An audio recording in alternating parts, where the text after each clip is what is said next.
Y ya paso a compartir brevemente el PowerPoint de los dos textos que tenemos para esta clase, que son textos cortos, están como una suerte de cierre, en gran medida repiten lo que ya estuvimos viendo,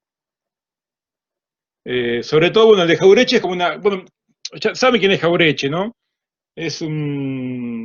Nació en 1901, argentino, murió en 1974, político, estuvo radical primero, vinculado a la figura de Irigoyen y al radicalismo más nacionalista, se separó luego con Perón de Alvear, se separó del radicalismo, fundó Forja, junto con Scalabrini Ortiz, se separó luego también, y terminó más vinculado al peronismo, a ese primer peronismo, siempre con una mirada muy nacionalista, muy también industrialista, y muy orientado a la defensa de los valores culturales, pero también al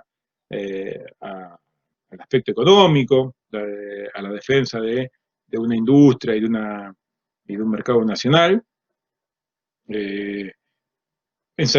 Político, les dije, escritor, que ha escrito poemas, ensayista, intelectual nacional con mucha participación política.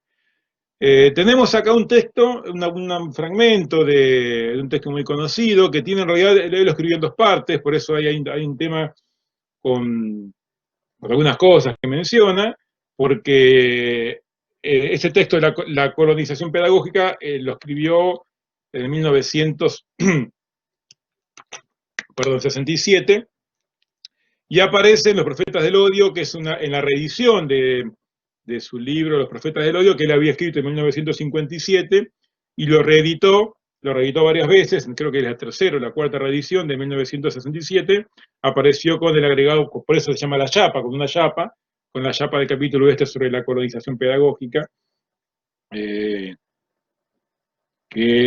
él mismo dice que algunas cosas que escribió las había escrito en 1954 y se publicaron en 1957.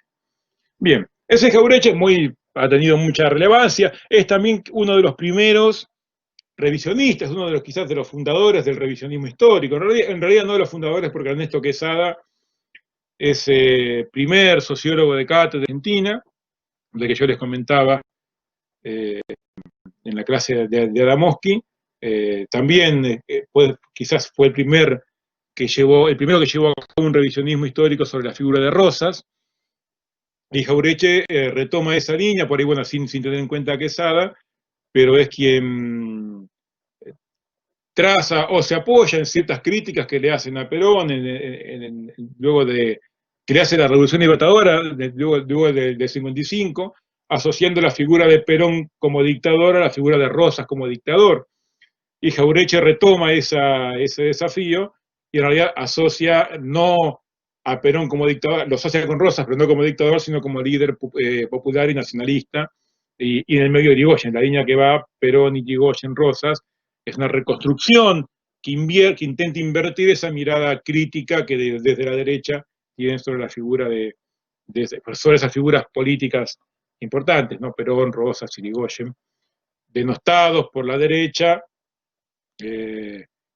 por esa inteligencia a la que Jauretche está criticando, y defendidos por ese intento de llevar a cabo una revisión del modo en el cual se ha contado la historia en Argentina. Este cuadrito muy breve, la segunda tiranía de Perón, no entendí la referencia. Claro, sí, la primera Rosas, la segunda Perón. Sí. Y los Jauretche hace esa línea, no solamente Jauretche, otros pensadores junto con él, esa línea histórica Perón y Irigoyen, Rosas. Luego fue defensor, también estuvo vinculado a la figura de Frondizi, y muere en el 74. Bien, este cuadrito lo que hace es resumir un poquito, que está pensado para que se lea en la dirección de las uniones, ¿no? de las líneas que los unen, pero también se puede leer de izquierda a derecha y de arriba hacia abajo, porque los conceptos aparecen asociados de distintas maneras, es decir, hay toda una reflexión sobre, el concepto central es la inteligencia y la crítica a esa inteligencia puesta así, ¿no? Como una élite intelectual, como un grupo de intelectuales que son quienes construyen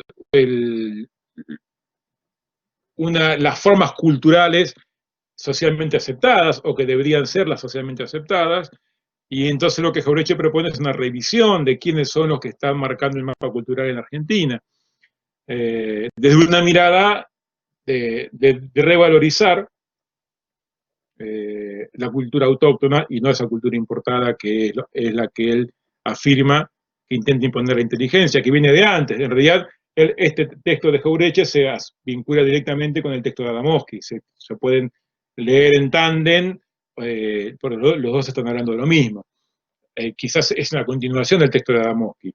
¿Qué es esa inteligencia? Es un producto de esas, mediante la colonización pedagógica, de esas élites culturales que impusieron esos discursos racistas, clasistas y estigmatizadores de lo local y lo popular, esos discursos que se sintetizan en ese lema de Sarmiento, que es el subtítulo de Facundo, civilización o barbarie, o civilización y barbarie, ese lema, esa distinción entre lo civilizado y lo bárbaro, donde lo civilizado es siempre lo extranjero, lo foráneo, lo europeo, lo blanco, y lo bárbaro es lo local, lo autóctono, lo criollo, lo oscuro, lo de piel morena. Esa es la imposición de esos discursos, eso es lo que Jauretche denomina la colonización pedagógica, una suerte de colonización de valores culturales externos, extranjeros, europeos, y está muy asociado también a la lucha entre unitarios y federales, porque en realidad los unitarios pretendían imponer esa civilización y esa lógica de funcionamiento político europea, las instituciones europeas, sobre una barbarie que veían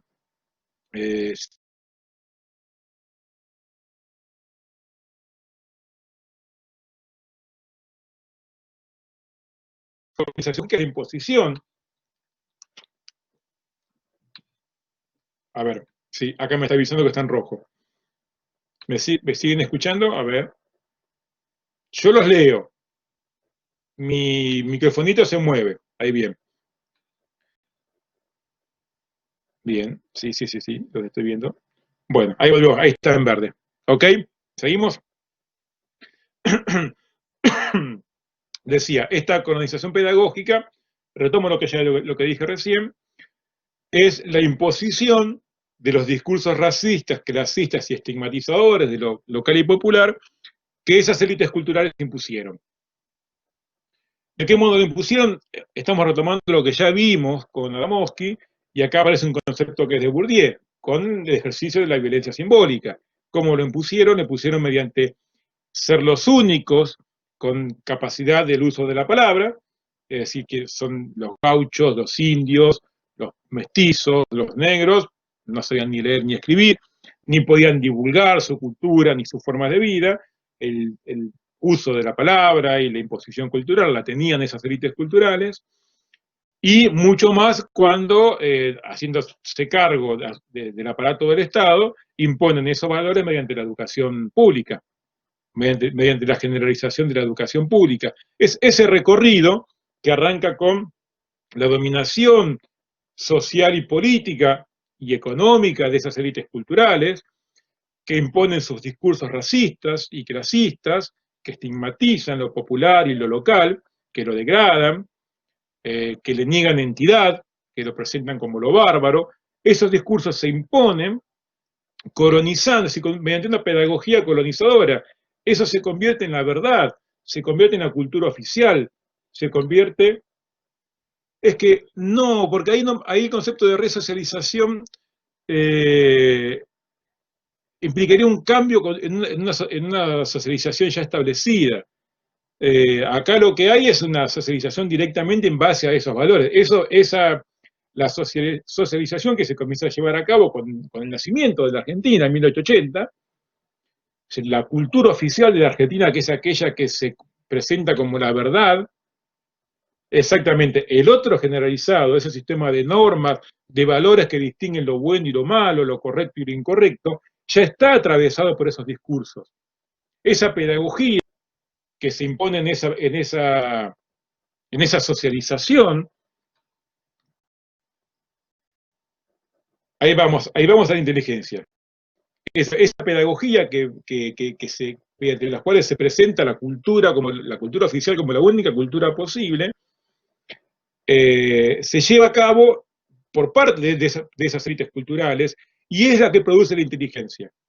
La inteligencia en realidad, Jaureche denomina inteligencia a esa tercera generación de intelectuales, a esos intelectuales de la década del 60, del 50, a esos intelectuales que son quienes retoman este lema de civilización y barbarie, o mejor dicho, civilización o barbarie, ya no para hablar de Rosas ni de los gauchos y los indios, sino para hablar del peronismo. Esa inteligencia que es esa élite ilustrada, esos intelectuales cosmopolitas que se han formado mediante esa colonización pedagógica, voy a poner el puntero, que se han formado mediante esa colonización pedagógica, reproduciendo esos discursos que vienen de la época de la generación del 80, vienen de la época de Sarmiento, pero esos discursos que aquí eran que se imponían en el contexto de una lucha de las élites contra los sectores populares que vimos en el texto de Adamowski, ya para la época de Jaureche, para la década del 40, del 50 y del 60, ya conforman una cultura oficial y generan una generación, perdón la redundancia, una capa, un grupo de intelectuales cosmopolitas, orientados al igual que esa generación del 80 y al igual que los unitarios de la década del 60 y de 1840. Fíjense que hay como una continuidad, los unitarios de las guerras civiles, la generación del 80 positivista y modernizadora, pero europeizante, y esos intelectuales cosmopolitas, esa inteligencia de la década del 50 y de 1950 y 1960, que reproducen esos valores, pero ahora convertidos, fíjense que hay algo muy interesante y muy curioso, convertidos en expertos tecnócratas y neoliberales. Esto lo dice Jaureche en la década de 1967. Ya está hablando del neoliberalismo cuando el concepto todavía no se utilizaba casi en ningún lugar del mundo. Pero claro, no son esos primeros liberales de la generación del 80, son estos nuevos liberales, sí, sí, sí, tecnócratas, expertos que ahora desde un saber que se afianza en las instituciones, formados en la universidad, también formados en la universidad pública. Ahora vamos a ver por qué el texto de Currá se vincula con esto que estamos diciendo, cuál era la función que cumplió la universidad en esa época. Ya no eran esos sabios, esos ensayistas como Sarmiento, esa generación ilustrada, esa élite ilustrada, con la lectura de los filósofos y los pensadores europeos, sino que ahora son expertos, tecnócratas formados en la universidad, con un saber, sin embargo, conformado de esa cultura importada. Un saber que presenta, y eso queda muy claro en el ejemplo que pone en el capítulo tercero, en la instrucción primaria, un saber que está construido de esos valores, de esa mirada cultural europea, que no utiliza, que no recurre para nada a ningún aspecto práctico de la vida cotidiana sobre la que esa educación de los estudiantes, de los alumnos, sobre los que esa educación se imparte, todos los ejemplos, toda la forma de la escolarización está copiada de modelos europeos, por eso yo le pongo, ese concepto no es de Jaureche, es de Marx, pero eso es lo que conforma una educación alienada, es decir, separada escindida lo que se enseña de la vida cotidiana de las chicas que van a la escuela. Es decir, los chicos en la calle viven una vida que no tiene nada que ver, la escuela es una entidad aparte, y es la escuela que hasta hoy en día. La inteligencia es esa generación de intelectuales cosmopolitas que solamente pueden pensar, de expertos y tecnócratas, que solamente pueden validar la cultura europea como la única forma cultural adecuada y que rechazan cualquier tipo de forma cultural autóctona.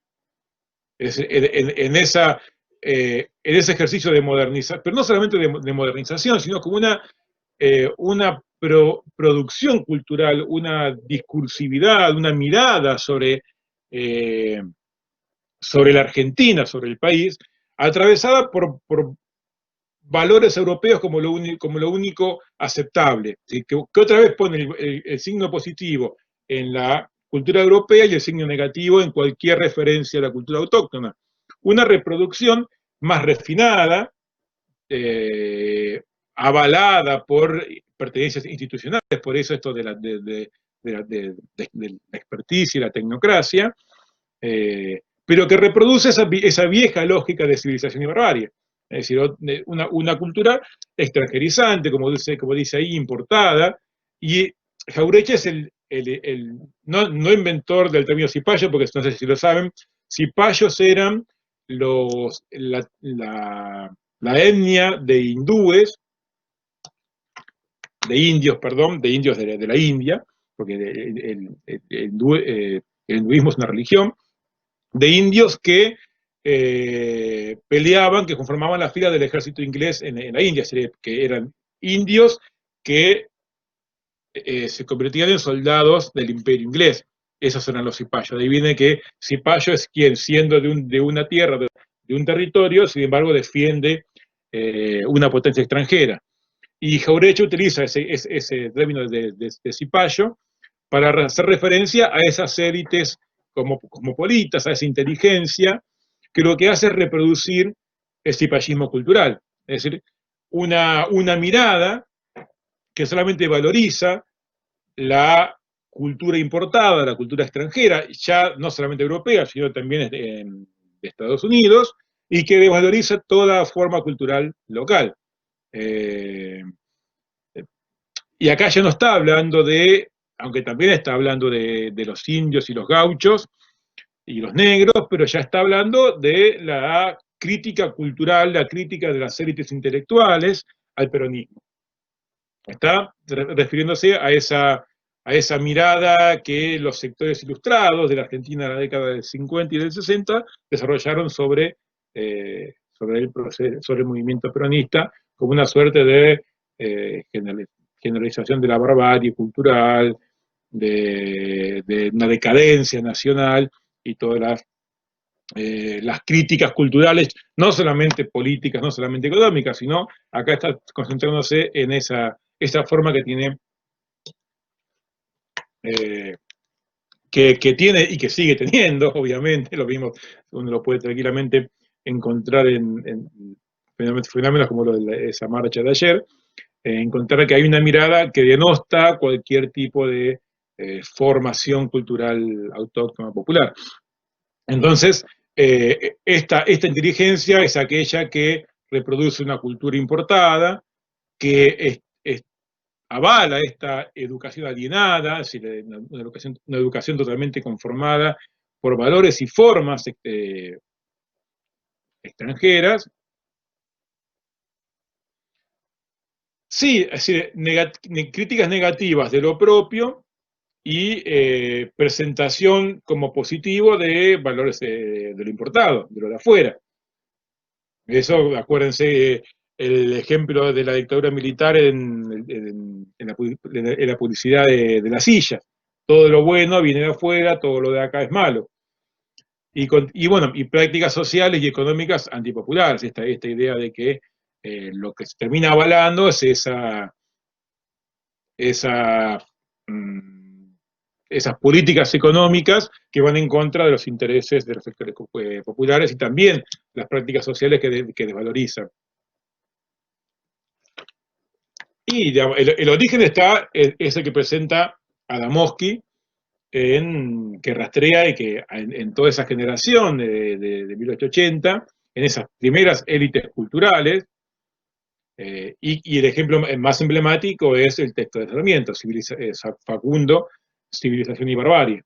Ese es el ejemplo más claro, ahí están puestos, están presentados del modo más claro esa distinción que se establece entre lo civilizado extranjero, formas institucionales, políticas, culturales, y lo bárbaro, todo lo propio.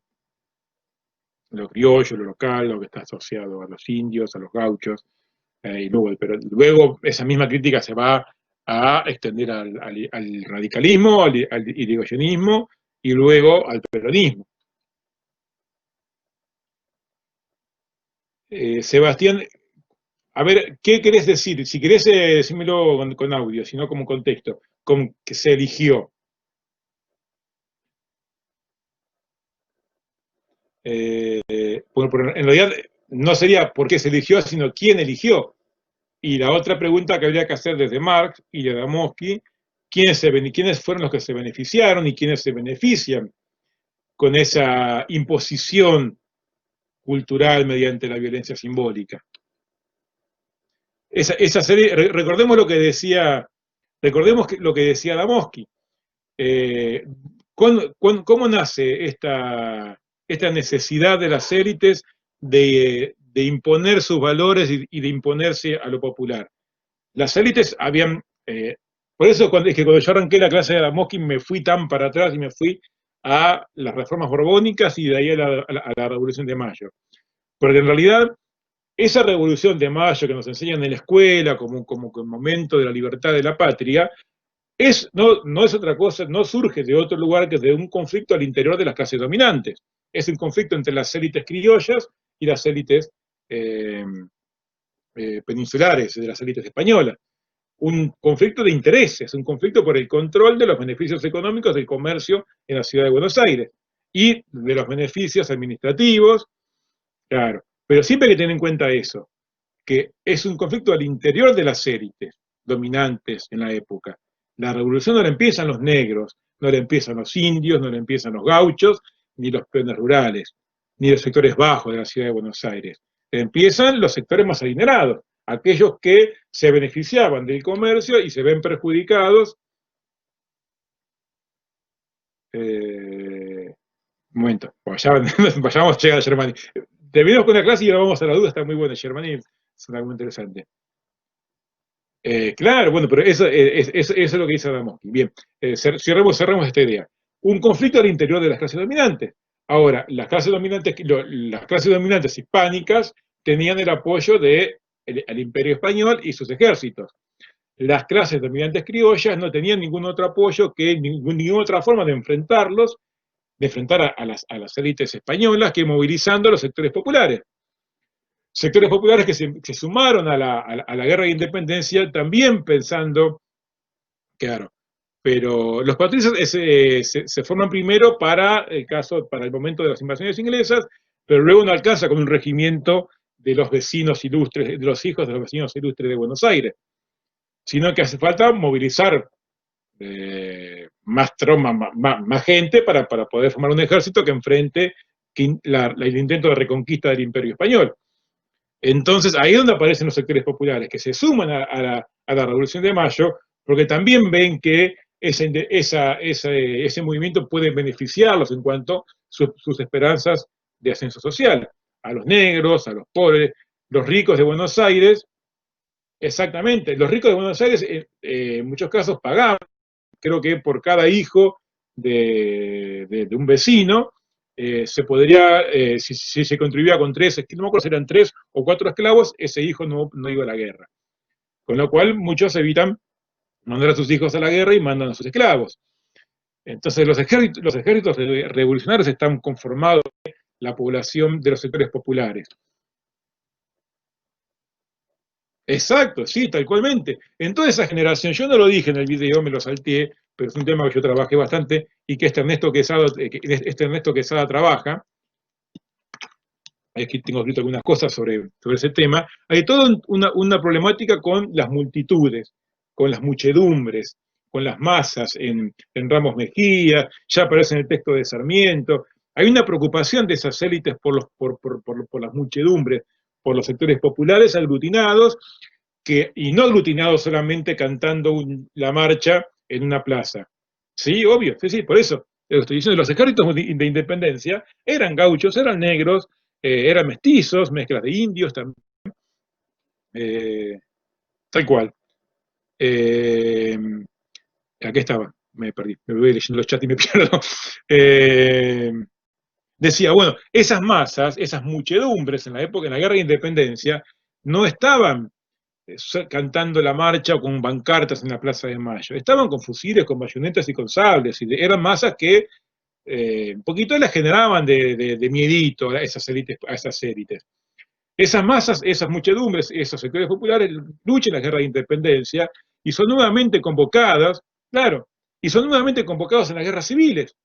En las guerras civiles, otra vez, otro conflicto al interior de las clases dominantes, porque los federales eran también los sectores dominantes de las provincias que se enfrentaban al intento monopolizador y controlador de Buenos Aires. Otra vez, las luchas entre unitarios y federales eran luchas, fue una lucha al interior de esas élites culturales, de esos sectores dominantes.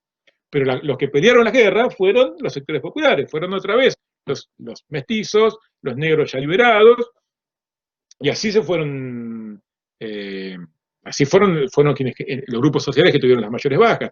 En el medio aparece la guerra con el Imperio de Brasil, que es lo que genera, no me voy a meter con la historia argentina, pero es lo que genera una guerra muy impopular también. Es lo que genera luego las condiciones mediante las cuales se firma la paz con el Brasil, es lo que genera la guerra civil en Argentina. El fusilamiento de Dorrego, bien, todo eso que no me voy a meter ahora a desarrollar, pero otra vez tenemos conflicto al interior de las élites dominantes en lo económico y en lo cultural y en lo político, pero las guerras, las luchas, las llevan a cabo los sectores, exactamente, por eso lo quiero vincular a Marx, tal cual, los dominados, los sectores populares, que empiezan, digamos, tienen las armas, y empiezan a darse cuenta que su participación en esas luchas no es solamente una guerra, sino que es una forma de hacer política. Sobre el final de este periodo de las guerras civiles es cuando comienzan a surgir ya montoneras no lideradas por caudillos de esas élites, sino por, digamos, por líderes de esos sectores populares. El caso del Chacho Peñalosa es un ejemplo paradigmático, pero hubo otros también. Grupos armados de gauchos, de mestizos, que con la derrota de los líderes políticos me estoy metiendo ahora en el contexto de Adamowski, ¿no?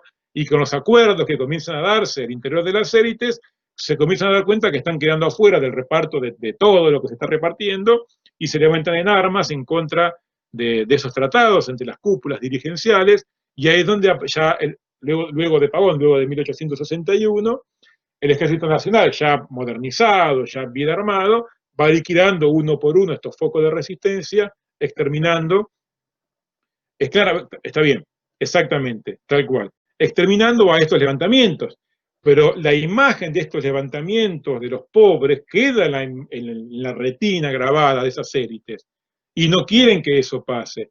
Sí, esas élites, esos sectores populares que se habían encontrado con las armas en la mano y que se habían dado cuenta de que ellos habían fundado este país con su sangre, con la sangre de sus hijos, luchando primero en la guerra de independencia y luego en las guerras civiles, y que se estaban quedando afuera de cualquier beneficio de esa consolidación del Estado argentino, esas élites cuya participación política en ese primer periodo no es del todo consciente, pero sí es violenta, tiene forma de lucha armada, esos sectores, pues, no sé si dije élite recién, esos sectores populares estoy hablando, que habían participado políticamente con las armas en las montoneras, son el último foco de resistencia de lo popular y generan entonces esa reacción, porque preguntaba, creo que Sebastián, ¿cómo se inició esto? ¿Quiénes se beneficiaron? Bueno, esas élites culturales lo que intentaban lograr es que de ninguna manera los sectores populares vuelvan a poner en discusión su dominación. Y entonces, como yo puse en el texto de Adamowski, a la dominación física y a la consolidación del monopolio de la violencia física y entonces el surgimiento del Estado, Weber, en Argentina, surge a la par de eso, en el mismo momento que eso se lleva a cabo también la dominación cultural, mediante el ejercicio de la violencia simbólica y del monopolio, ahora sí, no de los medios físicos, sino el monopolio de los medios culturales. ¿Se acuerdan lo que vimos con Bourdieu? ¿Y cómo se logra eso? Rechazando cualquier tipo o quitándole cualquier tipo de valor a la cultura autóctona y valorizando solamente la cultura a la que esas élites, en las que esas élites han formado, la cultura que esas élites validan y valorizan y valoran, que es la cultura europea. Así que ese proceso de estigmatización, esos discursos racistas y clasistas, van de la mano de un proceso de dominación política y de imposición y de expropiación económica, repitiendo lo que ya vimos en el texto, en el video sobre Adamowski. Y entonces, ¿cómo se benefician? Se benefician, diríamos con Marx, legitimando desde la superestructura cultural lo que pasa en la estructura económica, para que de ninguna manera los dominados en lo económico discutan en el ámbito de la cultura esa dominación. Si cualquier ejercicio, cualquier acción, cualquier intento de enunciación, de oposición por parte de los sectores populares, es denostado como proveniente de alguien bárbaro, inculto, bruto, que no tiene derecho ni a hablar ni a participar de la vida política porque no sirve para eso, porque es una nulidad. Ni siquiera se le acepta el derecho a la discusión como un ser humano, sino que es rechazado absolutamente. Mucho más seguro quedan esas élites, ahora, que no son solamente culturales, acá porque Jauretche se enfoca en lo cultural y lo dice de entrada. Ya escribí sobre lo económico, ya escribí sobre lo político, ahora me voy a concentrar en lo cultural. Pero esto es un aspecto que va de la mano con la dominación económica y con la dominación política y con la dominación social. Entonces, aquí ¿por qué esto se llevó a cabo? Porque es un aspecto más de la legitimación de un proceso de dominación social, cultural y económico. ¿Te respondí, Sebastián?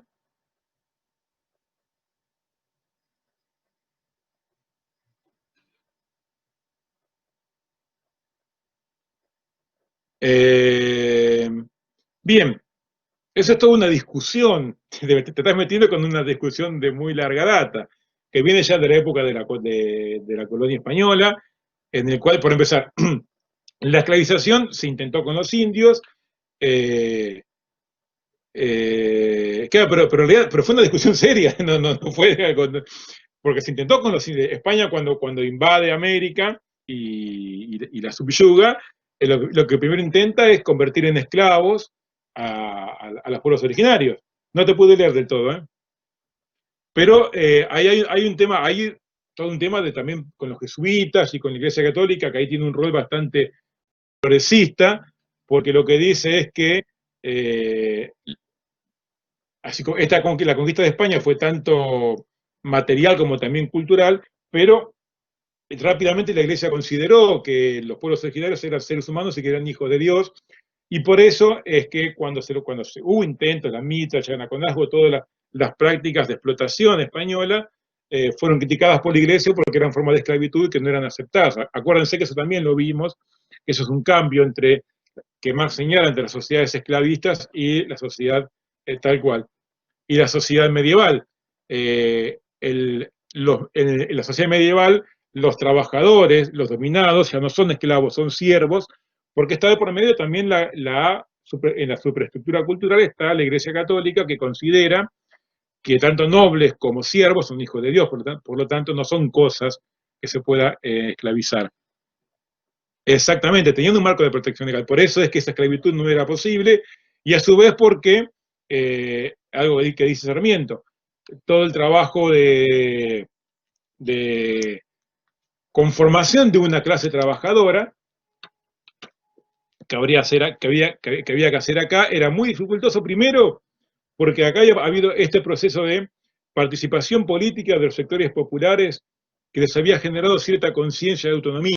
Y eso ya incluso viene de antes de la colonia, antes digo de la revolución, durante el periodo en el que España se desligó de las colonias y acá se generó una suerte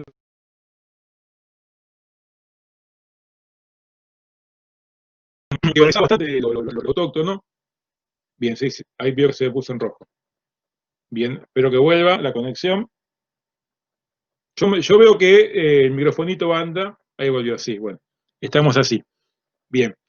Decía que que acá ya había un cierto sentimiento de autonomía, desde el periodo en el que España había medio abandonado las colonias, y ese sentimiento de autonomía se refuerza con la participación de los sectores populares en las guerras de independencia y en las guerras civiles. Con lo cual, la domesticación de esos gauchos como clase proletaria, como trabajadores sumisos, era muy dificultosa. Había siempre un espíritu de rebeldía. Sarmiento se encarga siempre de resaltarlo, los autores de esa época también. Era muy difícil domar al gaucho y convertirlo en un trabajador proletario, un trabajador sumiso que aceptara las reglas de la dominación económica. Y entonces era mucho más fácil importar, como creo que decía Sebastián también, por que no tengo que hacer el nombre, era mucho más fácil importar una población ya domesticada, los trabajadores europeos. Y gran parte del esfuerzo que hay que aceptar, bien, se me está yendo, ahí volvió, estamos con interrupciones. ¿Por qué era vago? Porque no quería aceptar la explotación. Eso mismo se decía también en Europa, sobre los trabajadores que se resistían a aceptar la dominación del empresario capitalista. Y se sigue diciendo ahora, vago, choriplanero. Bien, todo eso sí, de eso no ha cambiado, pero bien, pero estaba diciendo algo que se me acaba de olvidar. Bueno, que todo el esfuerzo que implicó la apertura inmigratoria tiene que ver con eso también, no solamente con poblar un país despoblado entre comillas, sino con importar una mano de obra ya domesticada, ya sometida, y que ya aceptaba las reglas del juego de la dominación económica. Y no intentar domesticar a unos sectores populares díscolos y muy levantiscos. Exactamente. Todo eso que está diciendo Celeste es lo que conforma estos discursos y es lo que está en el fondo del concepto de colonización pedagógica. Que eso se haya impuesto, que eso haya sido aceptado como una verdad en la cultura, que eso se reproduzca hasta hoy en día, se siga diciendo hoy en día por las calles, por los medios de comunicación, en las redes sociales. Uno puede tirar de ese hilo, uno agarra cualquier comentario a una nota de la Nación o de Clarín o de Facebook, en cualquier lado, agarra ese hilito de silachita y empieza a tirar. ¿Vieron cuando se va deshilachando un tejido, eso? Y llega hasta Sarmiento. Y llega hasta el periodo de las guerras civiles en Argentina. Eso es lo que la conexión entre Adamowski y Jauretche. Vamos a hacer un poquito más porque están muy participativos y me encanta y quiero irme más a sus comentarios que a la clase. Pero quiero cerrar con esto. Y ahí retomamos todo esto que están diciendo. Pasamos al texto de... Eso es todo lo que había para decir del texto de Jauretche. No hay mucho más que eso, pero fíjense que es un montón. Está concentrado todo en ese cuadrito, pero tiene que ver con todas estas cosas que estamos viendo, que van desde 1840 o 1860 hasta 2020, y van a seguir. El texto de Currá es muy cortito, se refiere a qué pasa con la educación superior, qué pasa con la democratización de la educación superior, qué ha pasado y hasta dónde hemos llegado. Y va en la línea con eso que le decía antes, esa inteligencia está formada en la universidad, en una universidad que estaba pensada para las élites. Ahora voy un poquito allí.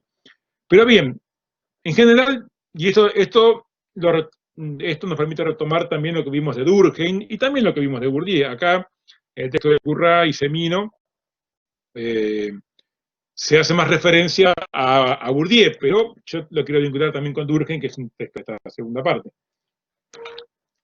La educación se le pueden reconocer así en general, se han atribuido, digamos, depende de quién la piense, distintas funciones. Por un lado, y esto vincula tanto a Bourdieu como a Durkheim, nada más que Bourdieu lo dice de un modo crítico y Durkheim lo dice de un modo afirmativo.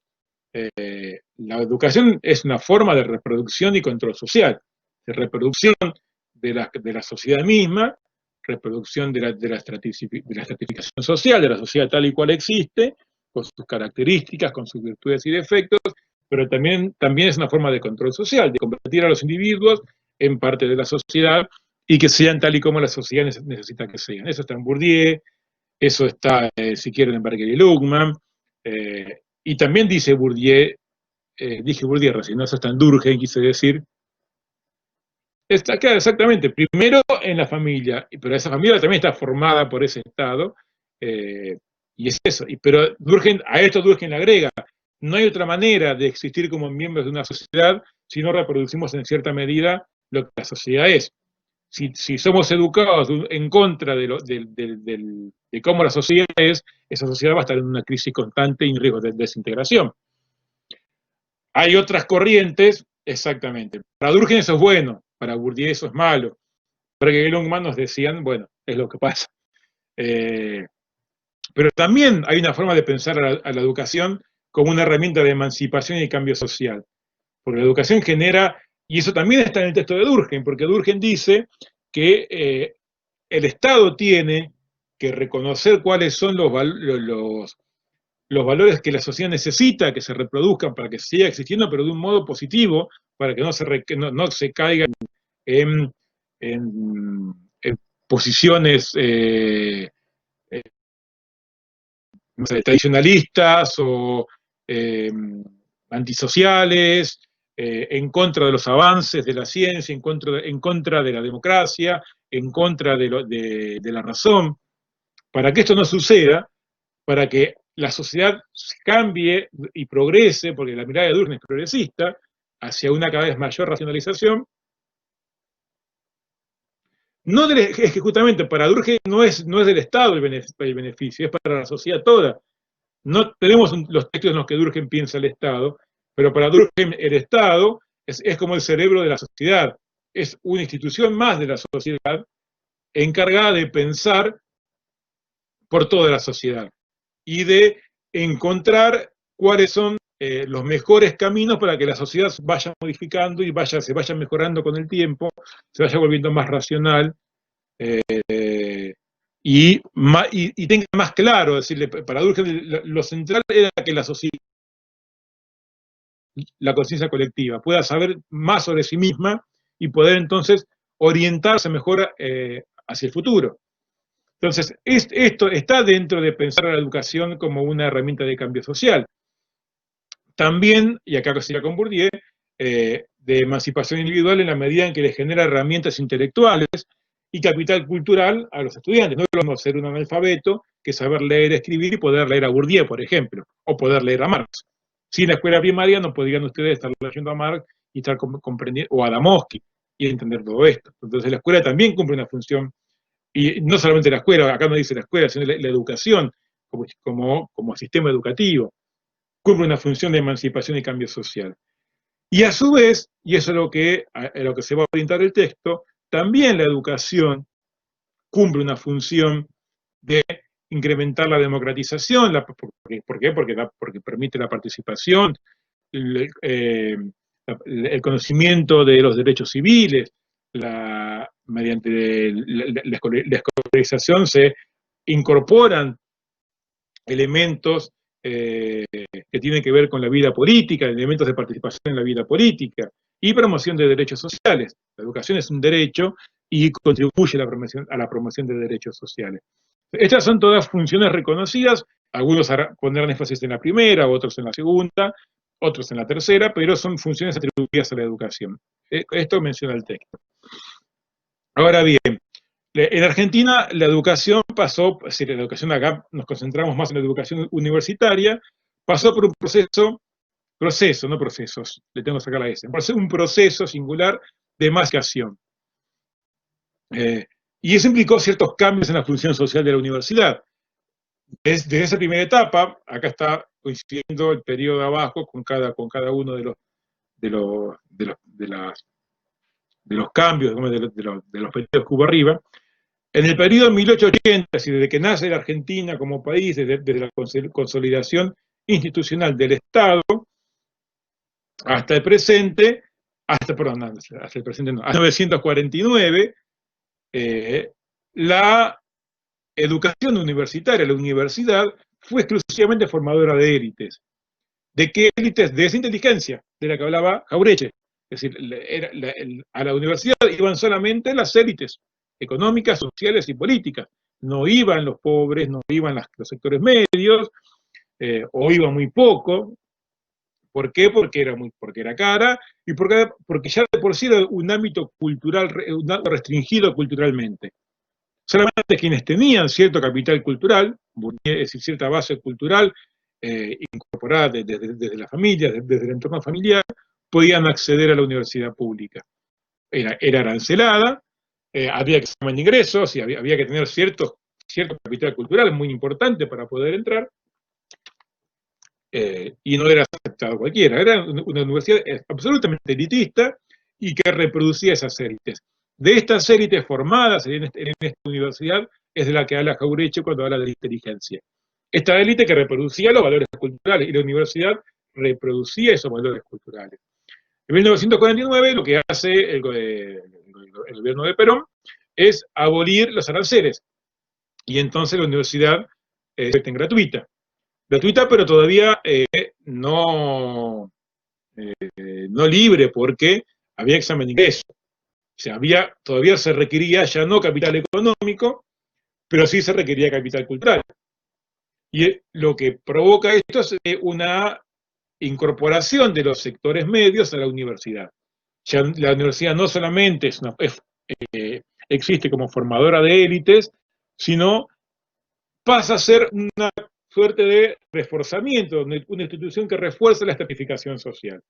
Los sectores bajos no acceden para nada a la universidad, y a la universidad acceden los sectores medios y las élites y los sectores altos.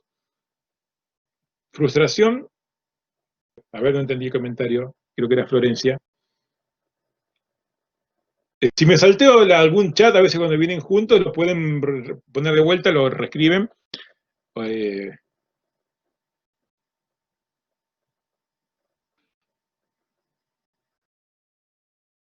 No, a ver, no, porque ahí donde importa esa dominación cultural. Porque no era un objetivo para los sectores bajos acceder a la universidad, sí para los sectores medios. Los sectores medios que comienzan a ascender económicamente, empiezan a formar las clases medias de Argentina, eso también lo vimos con Adamowski. Esos sectores medios en Argentina se identifican con los valores de esas élites, no se piensan como populacho, como pueblo, como pobres, como negros, como indios, sino que se piensan,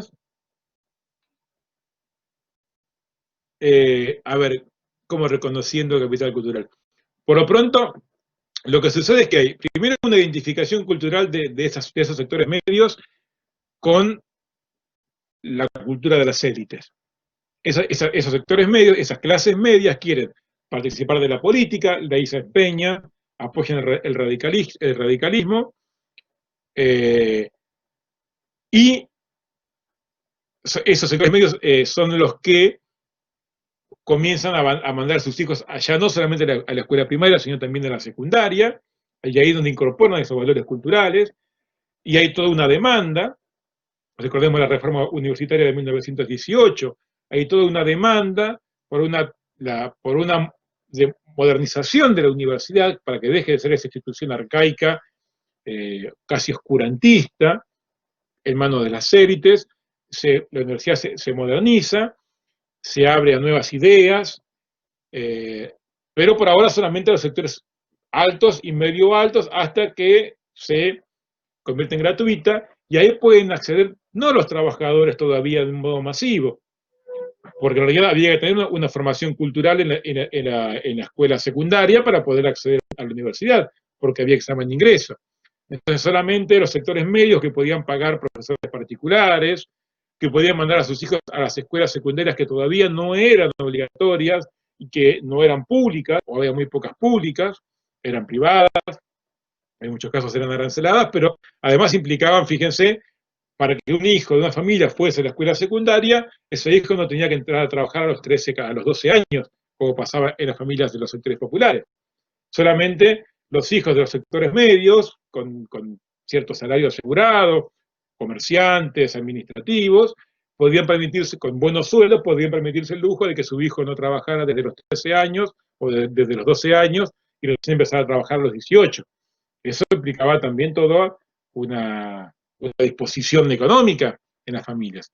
Y entonces, si bien a partir de 1949 la universidad pasa a ser gratuita, no implica eso que los trabajadores vayan a la universidad, sino que los sectores medios son los que masivamente acuden a la universidad. Por eso es que ahí decimos que la universidad lo que hace en ese periodo es reforzar la estratificación social.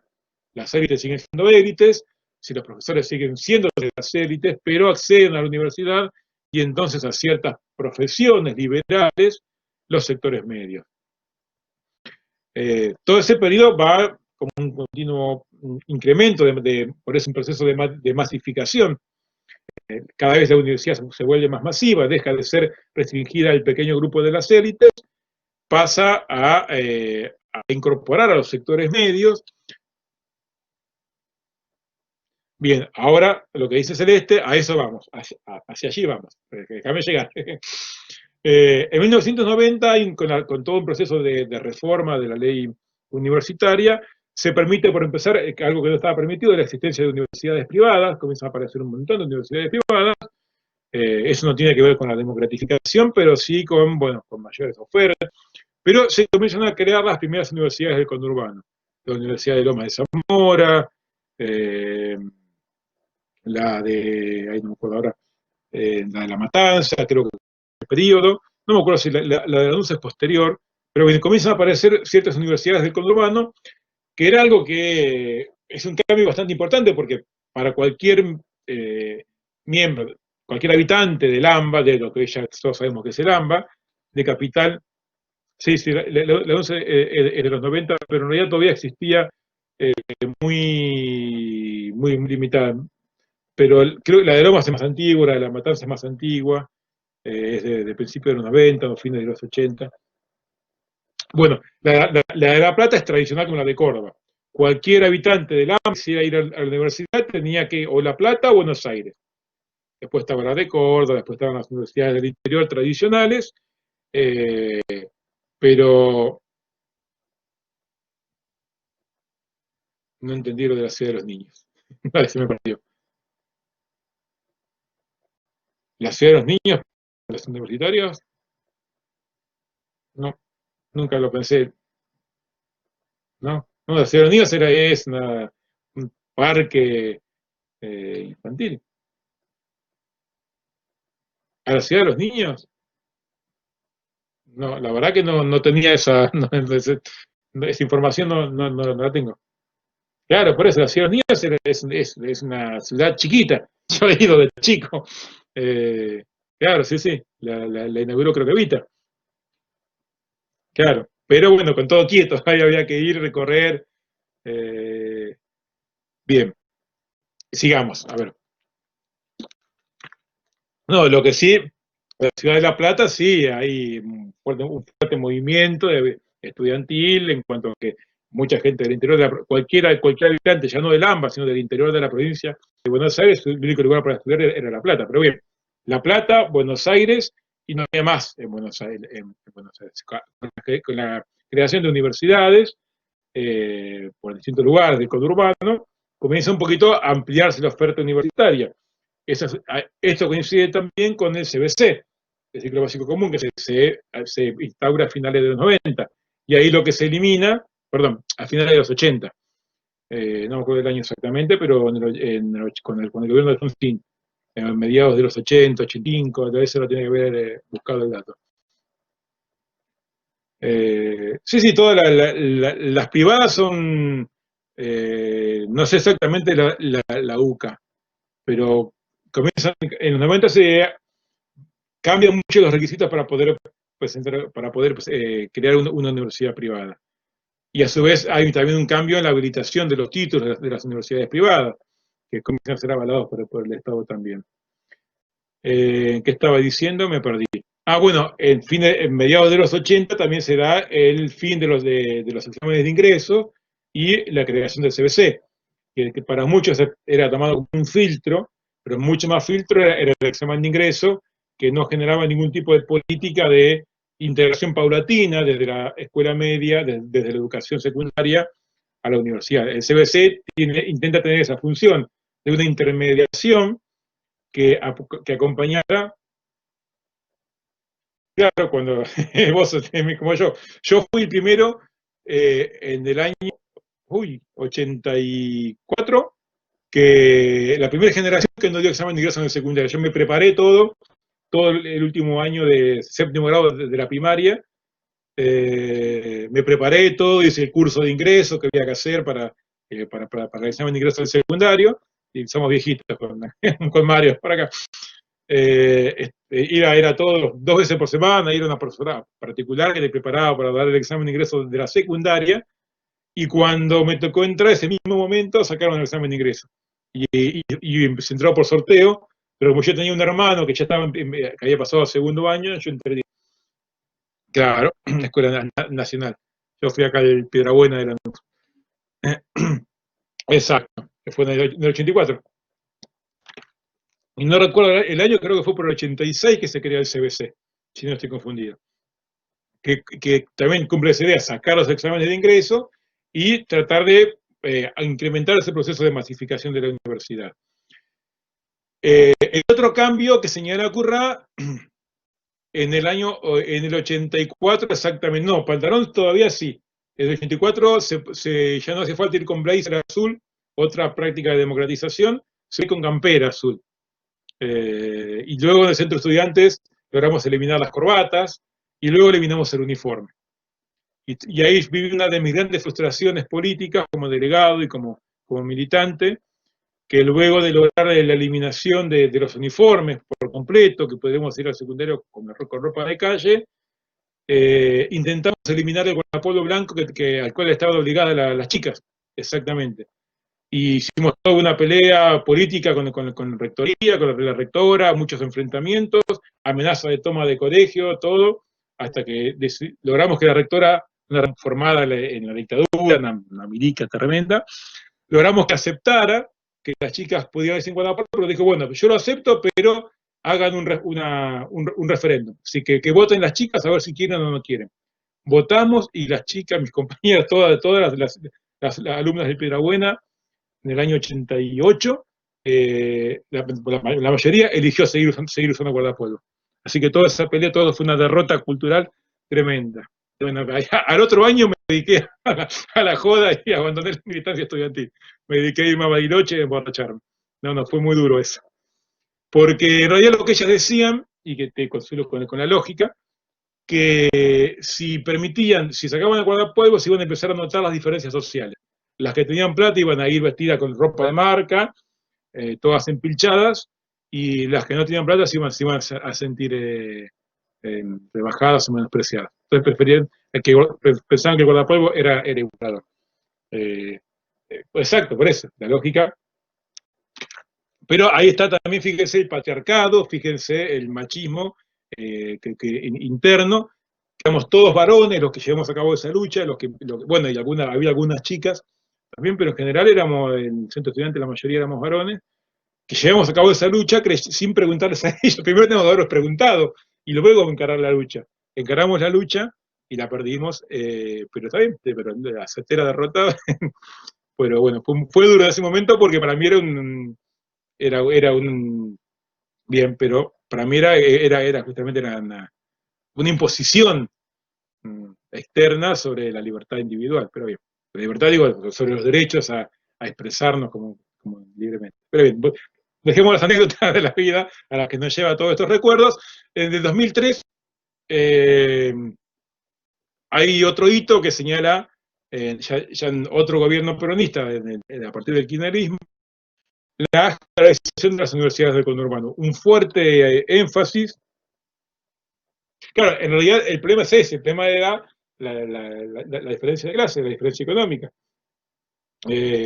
Había un fuerte. Otra cosa que dice Jaureche, por ejemplo, ya que estamos hablando de guardapolvo blanco en el texto, es que la ridiculez de que, fíjese cómo aparece también esa colonización que asocia lo blanco con lo bueno, que el guardapolvo sea blanco cuando un guardapolvo blanco se ensucia con solo mirarlo.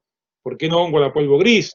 ¿Por qué no un guardapolvo de marrón, de un color ocre que fuese más resistente para los chicos de escasos recursos que no tuvieran pero tenían varios para cambiarse todos los días.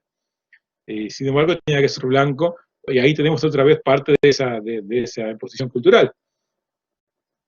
Porque el blanco está asociado a la pureza.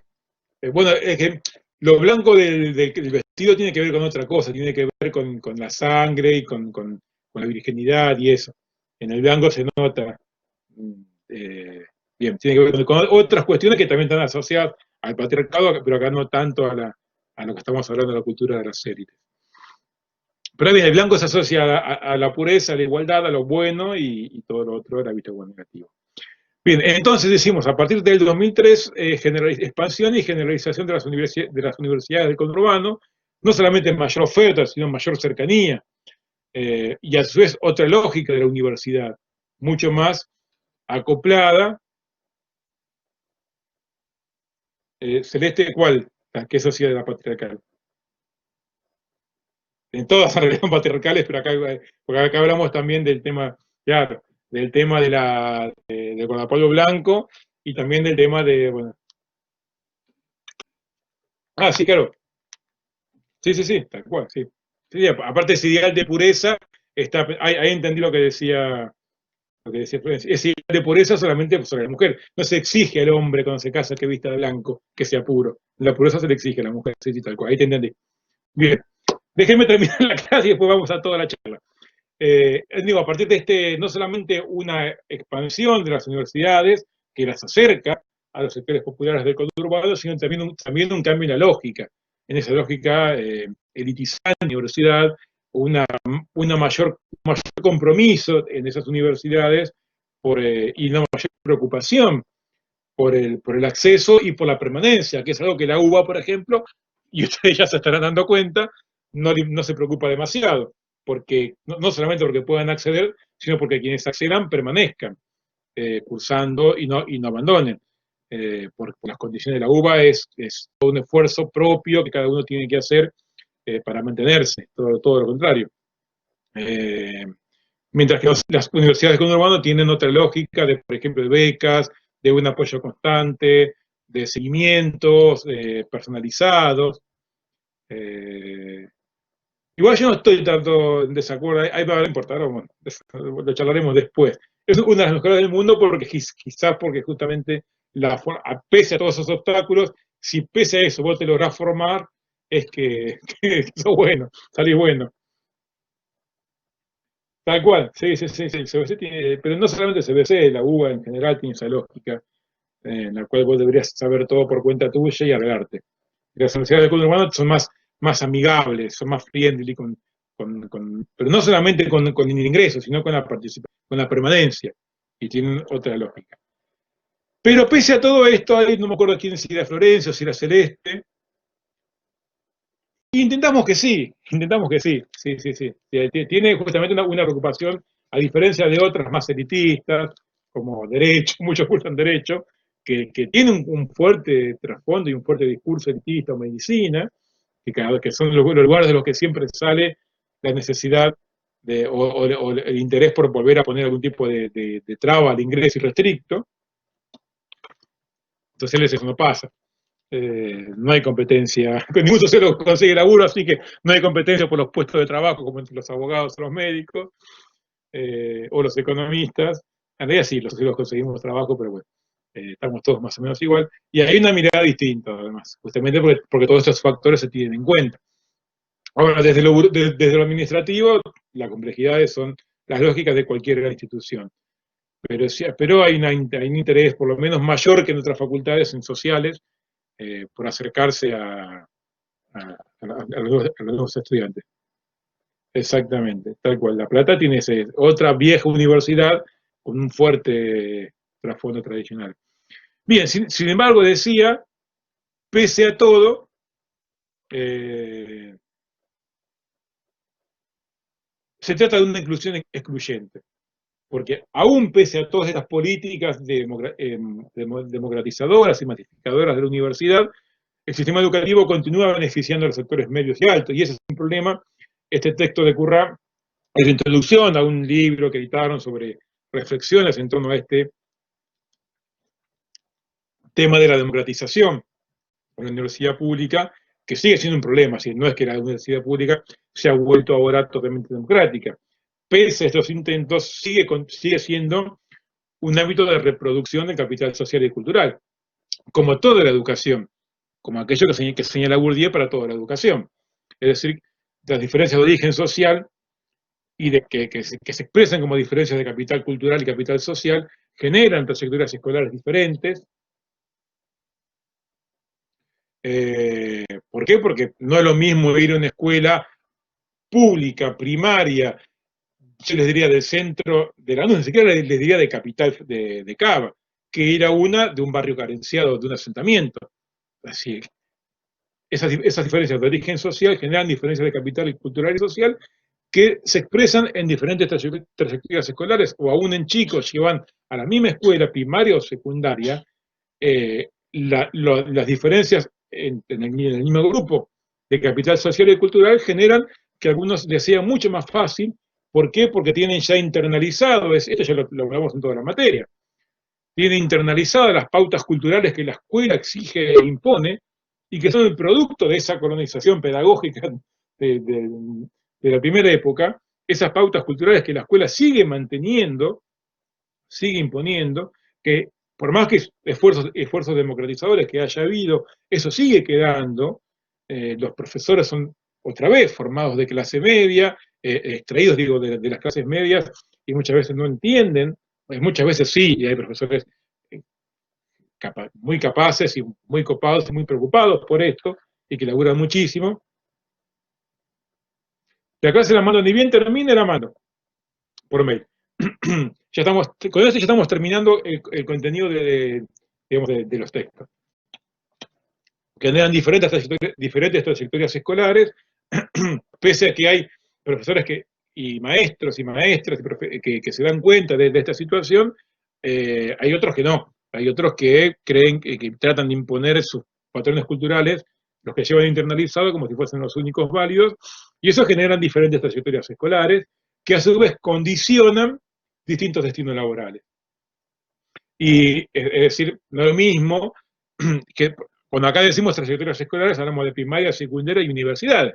No es lo mismo quien haya podido hacer todo ese recorrido por la universidad pública, llegar por la educación pública, llegar a la universidad y recibirse y graduarse, en cuanto a su destino laboral va a ser muy distinto de aquel que llegó a la universidad pero no se recibió, que no logró terminar la secundaria, o terminó la secundaria, pero no logró ir a la universidad, o quienes tuvieron que abandonar en la educación pública, en la educación obligatoria en algún tramo. Eso genera distintos destinos laborales, y entonces tiene como consecuencia que esa democratización de la educación todavía sigue siendo fallida. Todavía no hay una plena integración y una democratización plena de la educación. Sin embargo, bueno, y esa se planteó, y el texto no es un texto que quiera cerrar nada, sino que plantea eso como un problema, como una problemática que es necesario que se aborde, que reconocer lo que se ha hecho, pero saber que eso todavía no alcanza. Y con esto terminamos el texto. Y ahora abrimos la clase de consultas, que ya casi que estuvo andando todo el tiempo dando vueltas. Pero bien, esto es lo que dicen los textos. Jauretche se concentra en esa colonización pedagógica de la cual es producto la inteligencia, y que la inteligencia reproduce, y con el texto de Currá vemos como, no te leí, ahora ponerlo de vuelta, ahora abro el chat, porque estoy con la pantalla convertida. Ahora sí voy a abrir el chat para ver todos los chats que hubo. Y el texto de Currá y Semino se concentra en pensar primero cómo la universidad es el producto de esa colonización pedagógica, y ahora voy a dejar de compartir, y así me ven acá cuando hablo, y mis gesticulaciones.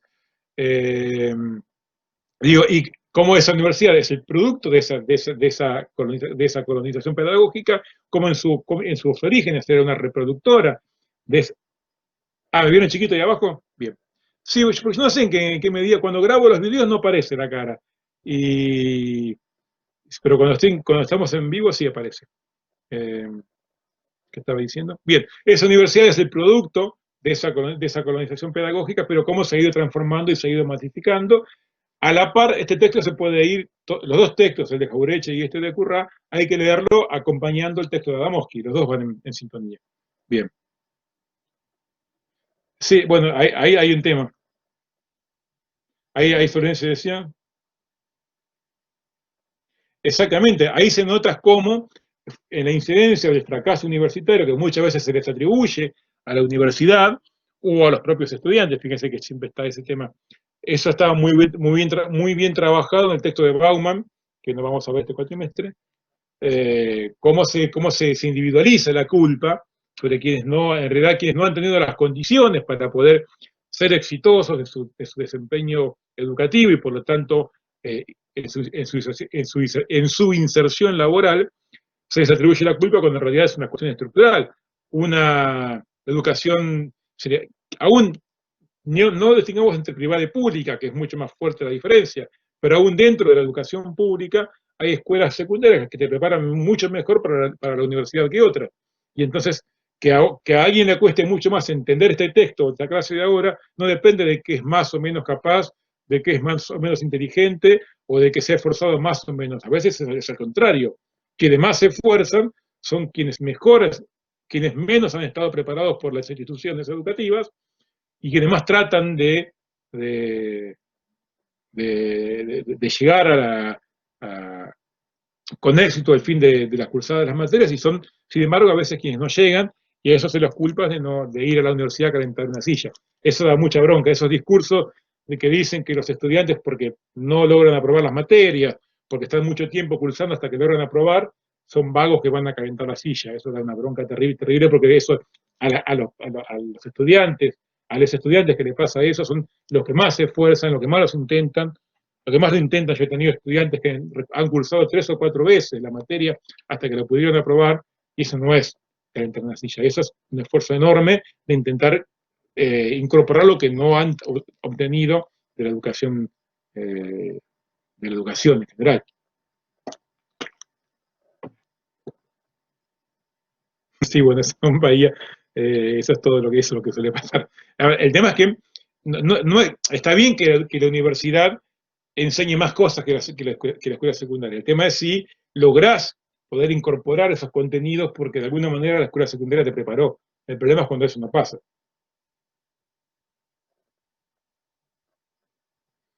Bueno, Agustina, eso es algo también es algo que pasa. Ahí, en eso, Agustina, lo que estás mencionando, lo que dice Jauretche de la colonización cultural y pedagógica.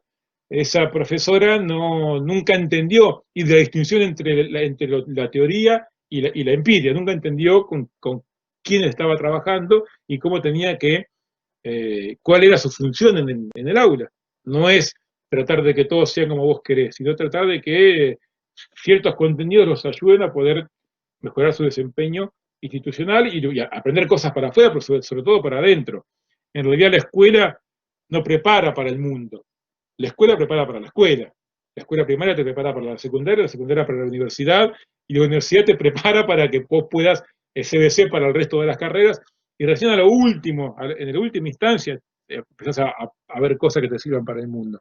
A todos les pasa cuando salen de la facultad también que empiezan a trabajar en algún lugar, que tienen que empezar a aprender cosas que tienen que ver específicamente con el trabajo, y que tampoco la universidad lo enseñó, porque la universidad no enseña saberes directamente acoplados al mundo, sino que genera las condiciones para que podamos participar activamente de esas nuevas socialización secundaria. Eso del filtro del CBC yo lo discuto, Agustina, porque por lo menos yo intento que no sea así, no debería ser así. Si algunos docentes del CBC lo piensan así, está mal. La función del CBC es otra, yo creo que lo comenté en la primera clase, no es tratar de que pasen lo menos posibles, es todo lo contrario. Tratar de que no solamente incorporen los contenidos de la materia, que está bueno porque son herramientas para pensar y para comprenderse a uno mismo y al mundo, sino tratar de que el recorrido por esta materia los prepare mejor para las materias que siguen y para el resto de la carrera. Esa es la función. No es para nada un filtro, sino todo lo contrario. Tiene que ser como un aporte de herramientas para el resto de la cursada universitaria. Yo lo pienso así, casi todos los colegas con los que yo tengo relación, y se ve que los que no piensan así, con esos no tengo relación, pero siempre lo pensamos de esa manera, y buscamos las herramientas para que esto sea más allá de lo institucional, pase lo más que podamos. Bien, sigo leyendo. Bahía, bien, matemática. Agustina. El tema de la frustración tiene que ver, fíjense que es la segunda vez que aparece el tema de la frustración. La frustración está asociada a las expectativas. Si no hay expectativas, no hay frustración. En los sectores bajos de mediados del siglo XX no había expectativas de participación en la universidad, con lo cual no había frustración. Lo bueno de que haya frustraciones ahora es que hay expectativas de que y eso es algo que pasa en muy pocos países del mundo, que de todos los sectores sociales tengan en alguna medida una expectativa, por más limitada que sea, de ingresar a la universidad. Eso es una novedad en el mundo, es un caso extraño que sucede en Argentina y en pocas partes más. Miren si no las películas yanquis, las universidades son carísimas y van los hijos de las familias ricas y los demás ni tienen la esperanza de ir. Con lo cual lo de que las expectativas se frustran, está mal que se frustren, pero está muy bien que haya expectativas. Y eso es esas expectativas son los que impulsan a muchos de ustedes, me han impulsado a mí y a muchos como yo a estudiar en la universidad. Tomás. Sí, igual también cambia, Tomás dice esto de que es muy diferente que la UBA, sí, pero también hay mucha diferencia de un secundario a otro. Y también hay mucha diferencia en cuanto a de una familia a otra. Así que a veces no es como decía Burke, que el capital cultural, uno es el institucionalizado, que te da la educación secundaria, pero otro es el internalizado, el que vos mismo vas incorporando en tu ambiente familiar. Y hay una diferencia de clase. No estoy diciendo que sea tu caso, digo, pero hay una muy importante diferencia de clase entre quienes, por ejemplo, entre las familias que tienen algún una antecedente de participación en la universidad bueno, por lo menos secundario completo, y tienen ciertos libros, una biblioteca que genera un cierto contacto con los textos escritos, que es lo que la universidad básicamente requiere, que quienes no tienen esa realidad. Hay una diferencia muy importante, no solamente de clase económica, sino de capital cultural, que reproduce quienes tienen esa cercanía con los materiales que luego se van a hacer importantes para la cursada universitaria, quienes de chicos han sido incentivados en el hábito de la lectura, hábitus otra vez, les parece mucho menos complicado la universidad que quienes no tienen ese hábito incorporado. Y ahí lo que nos decía Bourdieu es que no es solamente una cuestión económica, ahí hay una cuestión también de capital cultural, que la educación universitaria da por hecho, da como que todos deberían tener el mismo capital cultural, y no se hacen cargo de la realidad que existe, que es que eso no pasa. Sí, bueno, eso, la verdad es que yo no conozco profesores que quieren que desapruebes. Si lo dicen está muy mal. A mí me pasa todo lo contrario. Pero bien, es posible que existan gente buena y gente mala como existe en todos lados. No es la función del CBC, no es el modo en el cual como docentes, como yo como docente pienso que debe funcionar el CBC. Pero bueno, en esto que comenta Bahía López, ahí tenemos también una cuestión estructural. Cuando en la década del 90, pero también después en la década del 2000, incluso, yo creo que me faltó, a ver, perdón, voy a mirar que no sé si me faltó una diapositiva. Estoy pensando ahora. A ver si las puse todas, me había quedado una pendiente.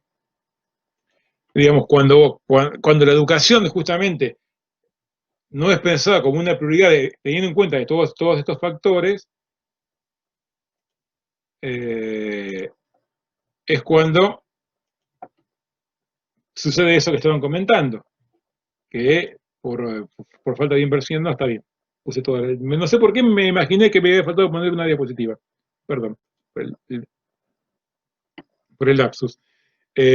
Cuando esos, digamos, cuando la educación no es tomada con este punto de vista, con esta idea democratizadora, es cuando se generan esas situaciones en las cuales no hay, porque hay paros o porque no hay reemplazantes para los docentes, porque también la actividad docente está desvalorizada, con una sobrecarga laboral y un ingreso que no justifica esa sobrecarga laboral, genera que los profesores se ausenten, se pidan licencias o no estén tan comprometidos con su trabajo.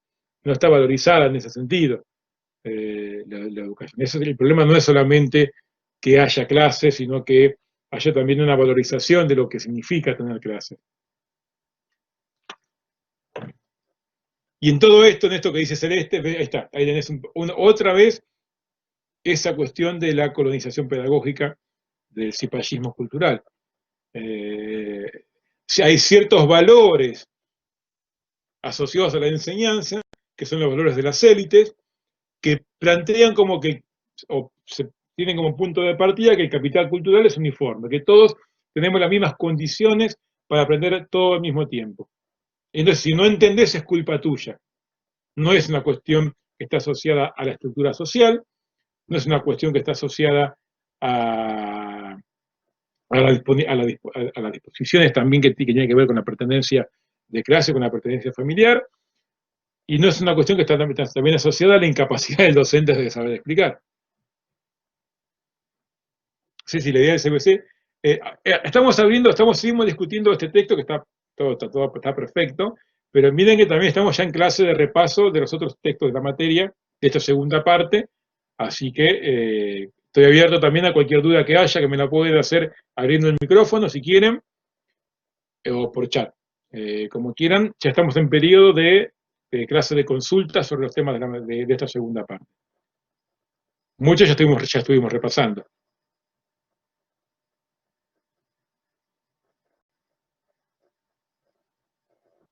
Bueno, Sebastián, eso que decís, no hay distintos tipos de encuadre.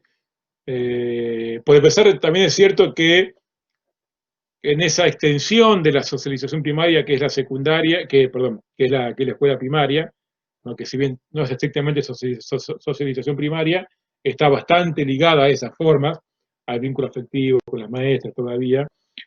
Eh, a los chicos a veces necesitan que se les presenten certezas, no tanto discusiones que tienen que ver más bien con otros momentos de la vida también. En cierta medida a veces hay que, bueno, reducir complejidad y dar ciertas cosas como ciertas. Pero también es cierto que hay una mirada, que no en todas, por lo menos yo lo veo en la escuela primaria de mis hijos, hay una discusión con respecto a ese aspecto del descubrimiento, conquista, el lugar de los pueblos originarios, a estas discusiones que plantean los feminismos en cuanto también al género. Esas discusiones se están entrando cada vez más. Por lo menos yo lo veo, la nena mía tiene, bueno, mía, es de ella, pero mi hija tiene 14, el nene mío tiene 12 recién cumplidos, bueno, la nena tiene 13, ahora va a cumplir 14. Y bueno, trabajando con ella los contenidos de la escuela y mucho más en este periodo de enseñanza domiciliaria, hay ya no es tan así, digamos, el Sarmiento Padre del Aula, hay también una presentación de las críticas a esas posiciones tan complejas de Sarmiento. No con la riqueza y no con la complejidad que se puede plantear en una clase en la facultad. Pero no es tan, qué sé yo, por lo menos yo, quizás porque yo a veces reescribo lo que me ponen las maestras, vicios de formación, pero por lo menos yo veo que no veo que sea tan lineal como por ejemplo era en la época de Mario o la época mía. Perdón, Mario, te puse como el otro geronte del curso, pero bueno, yo no soy yo solo.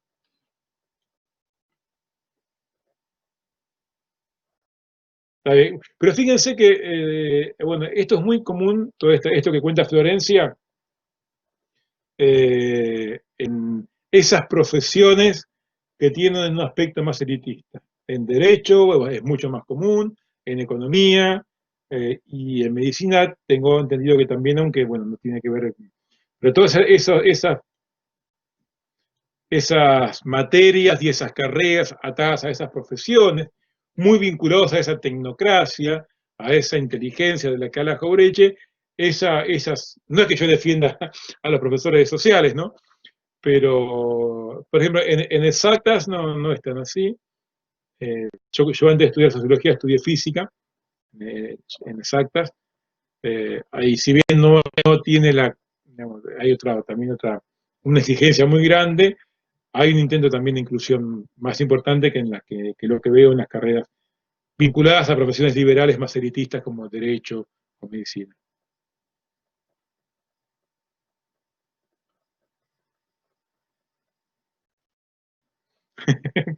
Yo no es que quiera que apruebe porque soy bueno, sino porque quiero corregirme en los finales después.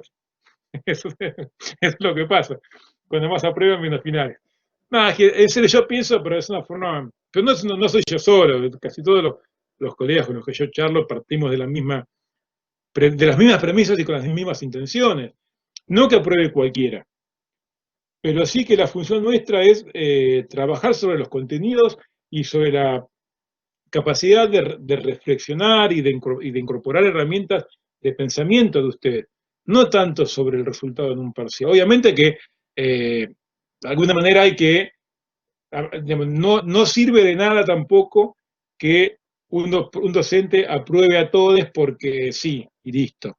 Porque entonces nadie estaría poniendo pruebas si incorporó esas capacidades que luego le van a permitir seguir adelante en la carrera. Si yo los apruebo, pero en realidad ustedes no incorporaron esas capacidades, van a rebotar en la materia que sigue y va a ser mucho más frustrante cuando hayan ingresado a la carrera quedar trabados en primer año y ver cómo todo el resto de sus compañeros avanza. Entonces, para mí, la función yo creo que lo dije, o lo digo siempre, no sé si lo dije en esa primera clase de presentación, uno como docente tiene que tener como docente en esta situación de la UBA y del CBC, tiene que tener esos tres aspectos en mente. Primero, uno es docente de sociología, con lo cual me interesan que ciertos contenidos de la materia que yo creo que son útiles para pensar y reflexionar el mundo sean, los incorporen y los puedan utilizar. Segundo, uno es docente de la UBA, con lo cual tiene que tener en cuenta, tiene que prepararlos también, no solamente enseñar sociología, sino prepararlos para que puedan seguir avanzando para las materias y las carreras que van a seguir cursando. Pero uno es docente de la UBA en el CBC, y eso no es ser docente de la UBA en cualquier otro lugar. Eso implica trabajar con una heterogeneidad de trayectorias escolares, de trayectorias educativas, y con estudiantes que están dando sus primeros pasos en la facultad, que están muchas veces están un poco perdidos en cuanto a las cuestiones administrativas, cómo organizarse para poder seguir las cursadas, las cursadas, digo, y mucho más en este contexto. Y entonces uno tiene que también cumplir esa función de quien les acompañe en este primer tramo de ingreso a la vida, a la experiencia y a la vida universitaria. Esos tres aspectos tienen que ir juntos, docente de CBC, docente de la universidad pública y docente de sociología. Y eso es algo que si uno tiene en cuenta esos tres niveles, esas tres dimensiones de la tarea docente, algo va a ser mal seguramente. Entonces, el docente tiene, en este caso, saber que ustedes es la primera vez que están teniendo clases universitarias. No puedo hablar, yo doy clases en la carrera de sociología en tercer año, y doy clases, soy titular de una materia en una privada en la USAL en el anteúltimo año. Yo no puedo hablarles a ustedes como les hablo a los estudiantes de sociología sistemática en sociales, porque esos estudiantes han cursado ya 3 años, 2 años y medio de materias en la facultad y ustedes están recién empezando. Entonces, el vocabulario y la forma de presentar los temas tiene que ser distintas, pero tampoco es el secundario.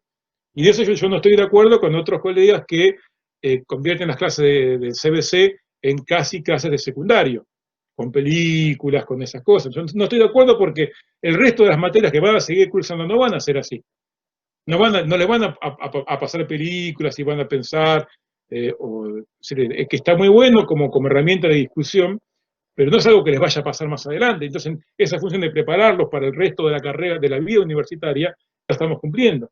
Uno tiene que presentar los contenidos, y no solamente los contenidos, sino la forma de la enseñanza universitaria, teniendo en cuenta que son estudiantes que están recién ingresando. Y eso es lo que para mí hay que poner en conjunción. Y a veces me sale bien, a veces me sale menos bien, a veces me, me pongo a hablar en difícil, en sociólogo, y ahí cuando yo les digo, bueno, les digo en las clases, en el video, por eso tengo miedo en los videos, ¿no? En los videos no puedo hacerlo, en las clases les digo, si ven que estoy hablando en difícil, párenme y díganme que no están entendiendo, porque ahí como que me estoy confundiendo de rol, y eso puede pasar también. Muy bien, sigo leyendo, veo que están por ahí. Cualquier duda que quieran hacer, que quieran plantear sobre el resto de las cosas, yo estoy enganchado con lo que están poniendo en el chat, pero voy para el lado que ustedes quieran ir.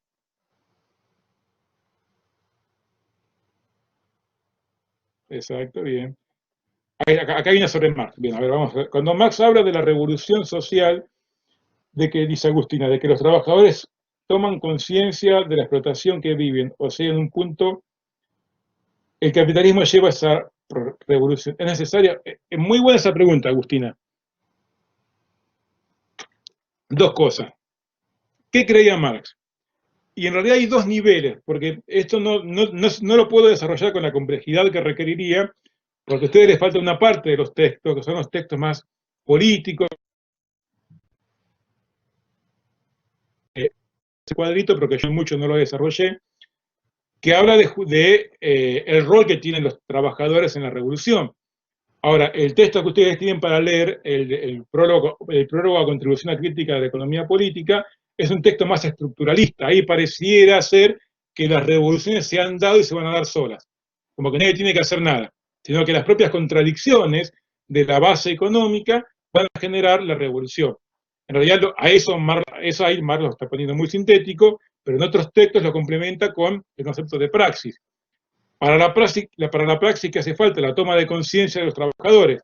Ahora, lo que Marx también dice es que esa toma de conciencia de la explotación también la genera el capitalismo. Porque el capitalismo saca a los trabajadores de sus ámbitos aislados, ya sea como artesanos en los gremios medievales, o como campesinos, o como siervos en el campo, y los concentra en las ciudades, en grandes fábricas, los somete a todos al mismo régimen de explotación laboral, los pone a todos en las mismas condiciones, y entonces esa propia forma de organización de la producción capitalista es la que genera las condiciones estructurales y materiales para la toma de conciencia. Ahora, luego viene la toma de conciencia, porque Marx presenta tres niveles de esa conciencia de clase. Primero, un nivel de una existencia, podemos decirlo, puramente material, como clase en sí. El ejemplo el ejemplo que pone Marx es como papas en una bolsa de papas. Los trabajadores están todos juntos en una fábrica, todos siendo explotados, pero hay una condición de igualdad material, pero no hay una toma de conciencia subjetiva de esta explotación. Y eso sería que los trabajadores existen como clase en sí. Ahora, cuando los trabajadores comienzan, mediante esa comunión que se da por la propia situación de sometimiento de un grupo masivo de trabajadores en un mismo lugar sometidos al mismo capitalista que está mirando desde arriba, esa situación de dominación se percibe claramente y comienza a ser tomada como un dato de la realidad, a ser tomada se vuelve consciente en los trabajadores se dan cuenta de dos cosas, de la explotación que cada uno tiene por parte del patrón, pero de que todos están sometidos a la misma explotación. Y entonces de que todos ellos constituyen una clase, todos ellos constituyen una clase. Ese momento de la toma de conciencia de que esa explotación no es individual hacia cada uno, sino que es hacia una existencia propia como clase, es un momento de la toma de conciencia de la clase como clase para sí. Clase en sí y clase para sí. Ahora, de ese pasaje, de esa conciencia de que esa explotación los convierte a todos los somete a todos a la misma dominación. Cuando se pasa al acto político, al acto revolucionario, ahí es cuando aparece la existencia de la clase en sí y para sí. Y ahí aparece la praxis revolucionaria. Esa revolución se genera por las condiciones estructurales del capitalismo, que unifica a los trabajadores en las mismas condiciones, pero no se va a producir si no hay una toma de conciencia en la que los trabajadores se identifican junto con los otros trabajadores como miembros de la misma clase y actúan juntos colectivamente para transformar las cosas. Y eso lo que preguntaba Agustina es necesaria. Y ahí tenemos dos niveles. El Marx de ese textito del prólogo pareciera que dice que sí, que se va a dar sin que importe lo que pase. Ahora, el Marx, más analista político histórico de, por ejemplo, el 18 Brumario, de, por ejemplo, la guerra civil en Francia, ese Marx pensaba o observaba si estaban o no dadas las condiciones. Y cuando Marx en la Segunda Internacional decide modificar la de Europa a Estados Unidos, es porque pero decide que hay que sacarle, que ya la internacional en Europa no tiene sentido, es porque ya está viendo que no están dadas las condiciones de la toma de conciencia de los trabajadores para que se dé la revolución socialista. Entonces Marx no es que creía que se iba a dar sí o sí. Algunos textos de Marx son más optimistas en ese sentido, otros textos son más realistas. Con lo cual, uno puede coincidir que no, que Marx no creía se me vino un eco, que Marx no creía que se iba a dar sí o sí, pero que sí lo que Marx creía es que el capitalismo no podía existir sin generar las condiciones de la explotación de los trabajadores. El capitalismo no puede existir sin generar las condiciones de existencia de la clase proletaria.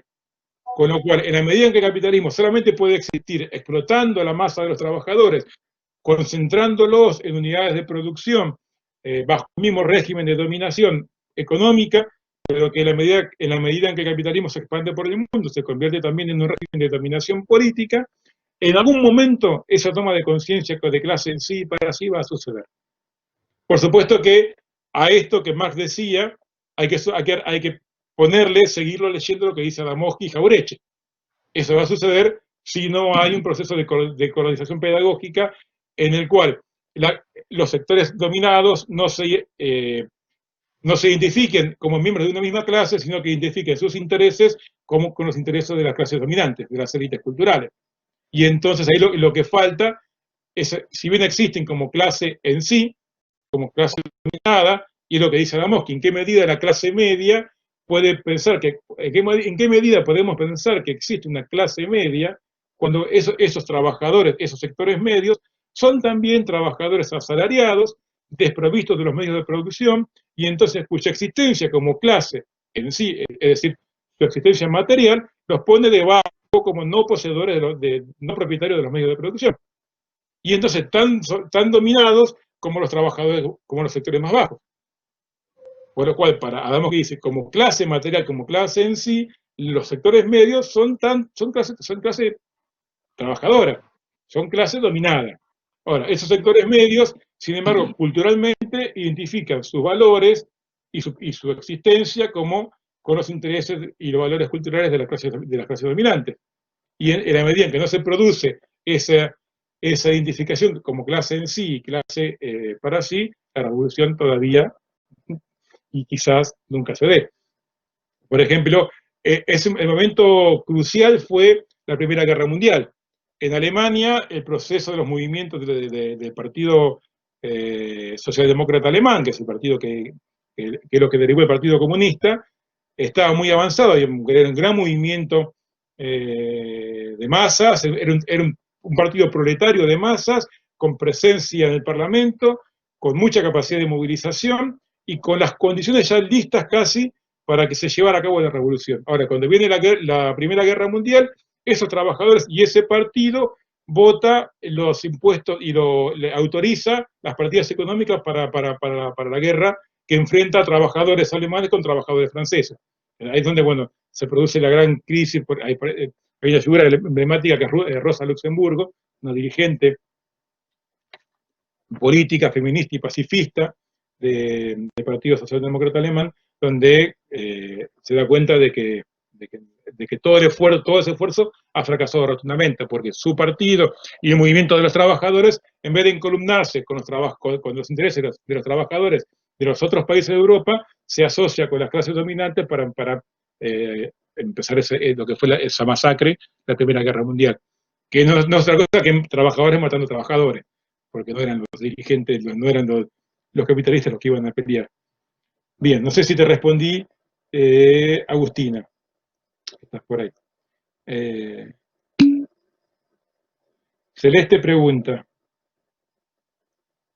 ¿podemos decir que la educación está para defender los intereses materiales del Estado? Y dependiendo si lees educación desde Marx-Bourdieu, Jauretche, o si lees educación desde Durkheim, por ejemplo. Para Durkheim, la educación, porque ahí es muy importante que autor, ahí es donde no podemos decir que todos los autores dicen lo mismo, y en un parcial, o para comprender el tema, siempre hay que ponerse en el lugar o pensar de qué autor estamos hablando. Para Durkheim, la educación está para defender los intereses de la sociedad, no del Estado. Eso ya había respondido antes. Sino que la sociedad es para Durkheim el único orden instituido y estable que permite que los seres humanos seamos seres humanos. Sin la sociedad somos animales, egoístas, asociales, viviremos en la eterna guerra de todos contra todos. Es la sociedad la que nos permite, nos internaliza ciertas pautas morales de comportamiento. ¿Qué quiere decir con moral? Cierto criterio de lo bueno y de lo malo, de lo correcto y de lo incorrecto. Ciertos valores morales, porque para Durkheim moral es igual a social, igual a social, no igual a asocial. Moral es social, moral es sociedad. La sociedad es moral, ¿por qué? Porque es el orden en el cual podemos desarrollar nuestra vida como seres humanos. Sin sociedad no seríamos seres humanos, seríamos solamente animales, seres individuales, egoístas y asociales. Con lo cual, la educación lo que hace es reproducir las condiciones, es decir, internalizar en la conciencia de los sujetos las condiciones para que la sociedad siga existiendo. ¿De acuerdo a qué? De acuerdo a lo que la sociedad necesita. Porque para Durkheim lo único que importa son los intereses de la sociedad, no de los individuos. En el texto sobre Estado, en el texto más político de Durkheim, lo que Durkheim dice es que es mentira que el Estado exista oprimiendo a los individuos. Porque si miramos el recorrido de la evolución de los derechos humanos y de los derechos de los seres humanos y de los derechos de los individuos, cuanto más fuerte ha sido el Estado en las sociedades, más derechos ha habido para los individuos. Con estados más débiles, en los estados medievales, que no había casi Estado, era cuando más opresión había sobre los individuos. Cuando un Estado más presente y más fuerte se ha ido desarrollando, más se han desarrollado los derechos civiles, los derechos sociales, los derechos humanos. Con lo cual, a mayor Estado, mayores derechos. Y entonces el Estado no va en contra de los individuos, sino que el Estado tiene la función de garantizar de que se cumpla. ¿Por qué? Porque el Estado a qué se opone, el Estado moderno, el Estado de la Tercera República Francesa, en la que Durkheim estaba pensando y apoyando. ¿A qué se opone? Se opone a los tradicionalismos de la Iglesia, de los sectores monárquicos, de los sectores más rancios y conservadores, a lo que denomina los particularismos colectivos, es decir, esos intereses particulares, sectarios, que pretenden colonizar la cabeza de las personas, es decir, educar solamente en niños creyentes en los dogmas religiosos o en las creencias tradicionales, para que no se desarrollen como individuos libres. El Estado moderno lo que genera es esas nociones de ciudadanía, razón, democracia e individualidad. Con lo cual, para Durkheim, entonces, la educación tiene esa característica que aparecía en ese tercer aspecto del texto de Currat, de que la educación es democratizadora y impulsora de derechos sociales. Ahora, para Marx, no, porque para Marx el Estado es el defensor de los intereses de las clases dominantes, y entonces la educación, ¿dónde estaría la educación para Marx? Ahí arriba, en la superestructura. La educación es el modo mediante el cual se reproducen las ideas culturales, y ahí estamos con Jauretche, y ahí estamos con Adamowski. Ese modo en el cual se reproducen las ideas de las clases dominantes como ideas dominantes. Y entonces todos internalizamos las ideas de esas clases dominantes como si fuesen nuestras propias ideas. Y eso es el concepto, ¿se acuerdan de dominación de Weber? Ahí tenemos dominación de Weber. Y entonces está bien. Educación depende, si la pensamos desde Marx, está en la superestructura que legitima la dominación social y económica. Si la pensamos con Durkheim, la educación es un factor que genera las condiciones de desarrollo de los individuos como seres sociales. Eso depende si les pregunto de educación. No les voy a preguntar de educación en Marx, porque en realidad con Marx no vimos educación. Así que si les pregunto de educación va a ser siempre desde Durkheim. Pero, por ejemplo, les puedo preguntar de Breche, y ahí entra en juego todo esto que vimos con Marx. Escucho cualquier pregunta que me hagan por audio, pero mientras voy leyendo. Es que bien, Bahía López pregunta por la función de los medios de comunicación. ¿Qué función es la que cumplen los medios de comunicación? Ahora les pregunto yo a ustedes, ¿desde Jauretche o desde Marx? A ver quién me puede responder. Celeste, ahora después te respondo. Primero digo que Celeste, digo no, y después amplío. Pero les pregunto, ¿desde Jauretche o desde Marx? ¿Qué función es la que estarían cumpliendo los medios de comunicación? Desde Jauretche. No, digo desde los dos, en los dos autores, en uno o en otro. O en La los dos. superestructura, es parte de la superestructura en Marx. Sí, tal cual. Y parte de la inteligencia Exactamente. Jauretche, En Jauretche, tal cual. claramente. Reproductores de valores culturales de los sectores dominantes. Cumplen esa función. No lo hacen desde un lugar institucional, y eso es algo que, por ejemplo, Marx tampoco llegó a ver, pero sí Jauretche, porque cuando habla de esos tecnócratas, de esos intelectuales que opinaban en los diarios, que publicaban libros, bueno, ahora los escuchamos en la radio, los vemos en la tele, hablar de todo, como sabiendo de todo, sabiendo más que los que estudiaron, por ejemplo, más sobre virus que los infectólogos, y las infectólogas y los infectólogos. Los medios de comunicación están en ese lugar de reproductores con un amplio nivel de alcance, con una amplia capacidad y un amplio alcance de reproducción de esos patrones culturales. Y Sí, sí, entonces, lo que en la sí, historia quizás en algún momento se ocupó la iglesia, después lo encarnó la educación y creo que ahora los medios de comunicación son los que son más formadores formadores o deformadores, mira, hay ¿no? un autor que yo trabajo, con el que yo me especializo, que es Niklas Luhmann, que tiene toda una teoría de la sociedad diferenciada de acuerdo a los distintos sistemas funcionales. Uno es el de los medios de comunicación, y lo que dice ahí está muy bueno. Todo lo que sabemos sobre la sociedad, todo lo que sabemos sobre el mundo, lo sabemos por los medios de comunicación.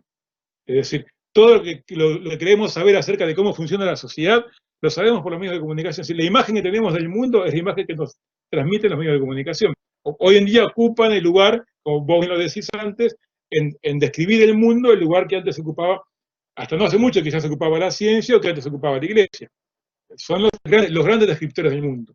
El mundo es que creemos que es, mejor dicho, creemos que el mundo es como nos dicen los medios de comunicación, y ya sea el medio que miremos, ya sea CATN o C5N, no importa, pero es la imagen que tenemos del mundo es la que nos cuentan los medios de comunicación. Y a eso agreguémosle las redes sociales, que es otro nuevo medio de comunicación, más heterárquico, más heterogéneo, pero que también, y mucho más en este periodo de virtualización en el cual todo lo que conocemos sobre el mundo, aún las clases de sociología, son virtuales.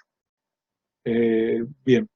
Eso estaba respondiendo a lo de Bahía López. Si que hacen perder la conciencia de clase, en ese sentido, bueno, hay que ver si alguna vez existió. Yo siempre, es una pregunta que siempre me hice, esa conciencia de clase. Hoy en día lo que hacen los medios de comunicación es, en todo caso, hacer lo que hacían antes los reproductores culturales. Pero bueno, podemos pensar que no es que la hacen perder mucho, no es que la hacen perder mucho más que antes, sino que continúan reproduciendo esa función o cumpliendo esa función de reproductores de los valores culturales de las élites. Voy a la de Celeste, me interrumpen si hay una pregunta, pero yo me sigo. Celeste pregunta si Marx toma de Hobbes. No, todo lo contrario. Para Marx el hombre no es lobo del hombre, todo lo contrario.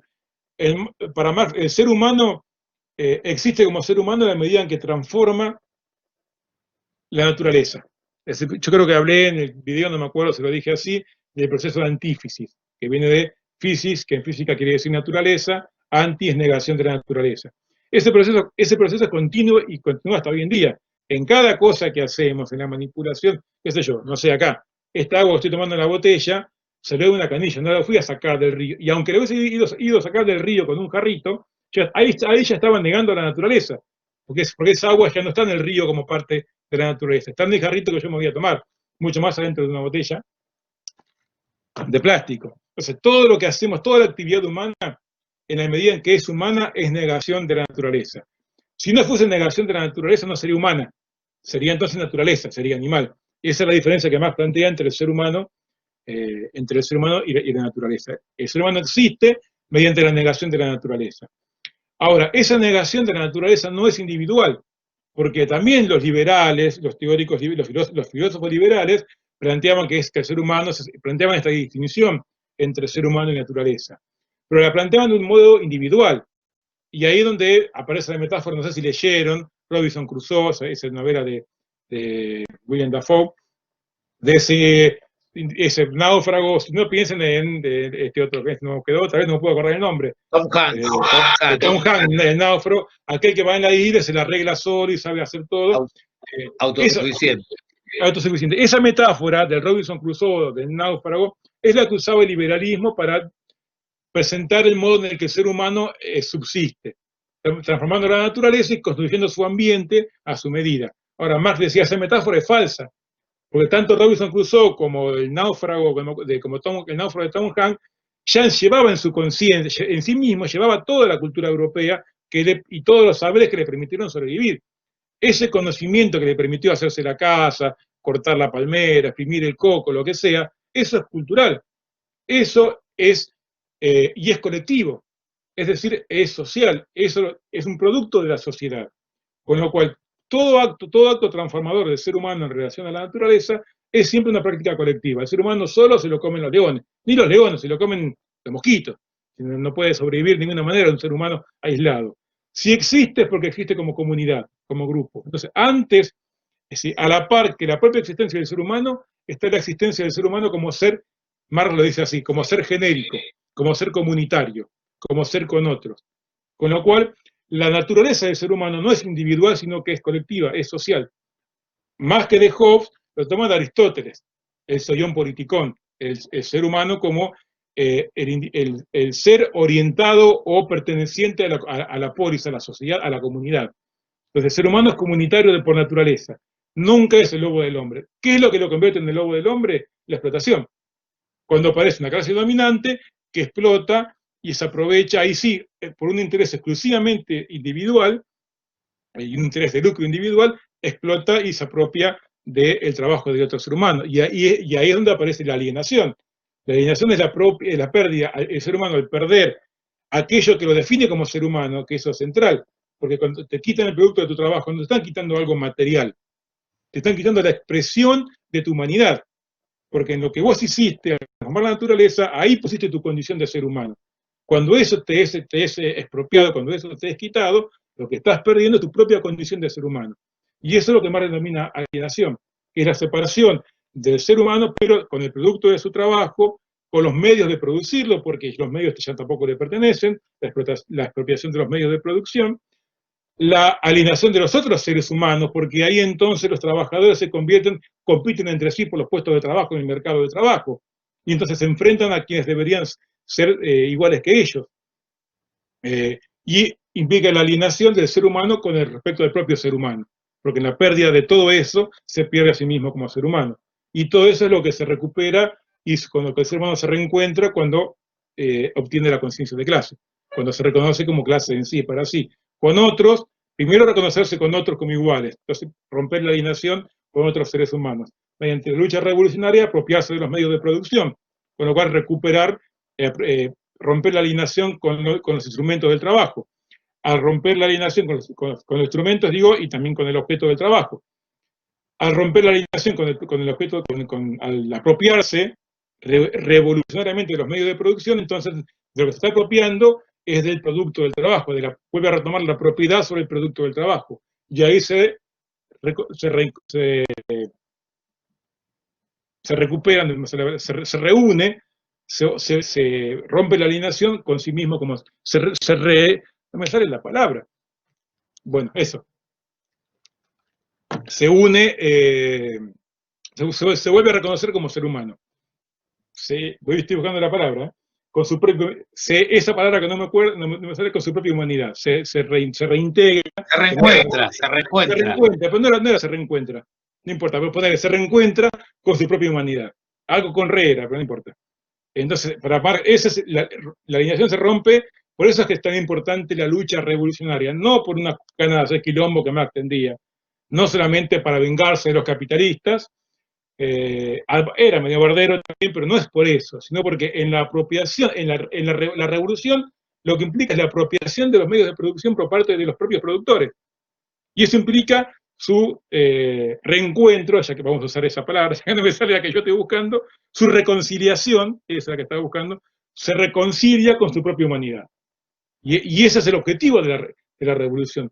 Esa filosofía de Marx, que arranca siendo humanista, y que pasa por todo este proceso de vínculo con la historia, con la economía, con el análisis de las estructuras materiales, que se convierten en estructuralista, pero siempre está en la motivación política, está ese humanismo, el reencuentro del ser humano y la reconciliación del ser humano con su propia humanidad. Y eso no se puede lograr en las sociedades capitalistas de otra manera que no sea mediante una revolución. Es decir, los capitalistas no van a ceder el control de los medios de producción de onda. ¿Sí? O se lo sacás por la fuerza o la dominación va a seguir existiendo siempre. Bien. Ahí respondía Celeste. Después viene lo de las telenovelas. Bueno, las telenovelas claramente es una reproducción cultural del patriarcado, más allá de todo lo otro. Sí, las redes sociales también. Pero lo que dice Bahía, retomando, bueno, estamos pimponeando, ¿no? Bahía dice lo de las redes sociales que también en cierta medida reproducen esa dominación cultural. A su vez tienen una característica que es nueva y que hay que ver a dónde nos lleva, que es este hecho, si quieren ponerle comillas, este aspecto democrático, democratizador que tienen las redes sociales, que permiten que cualquiera con un acceso a estos medios pueda participar de ellas. Sin embargo, sabemos que eso está cada vez más colonizado por la lógica por el control de los parámetros, del manejo de los parámetros, de la programación, no me salió la palabra, también estoy lagunero. Bueno, todo este manejo del conocimiento y la información de las redes que te permiten dirigir las búsquedas y las informaciones que te aparezcan. Pero pese a todo eso, sigue existiendo alguna posibilidad de participación y de generación de espacios propios, de canales de YouTube propios, de espacios para otras lógicas. Es un proceso que está yendo o hacia una concentración, como todo el proceso del capitalismo, y ciertas luchas por debajo que intentan mantener un Internet libre. Pero es todo un tema el de las redes sociales, hacia dónde va, es algo que dentro de todo, en la historia de la humanidad, es bastante reciente. Bien. Se me acabaron las preguntas por chat, así que escucho. O leo.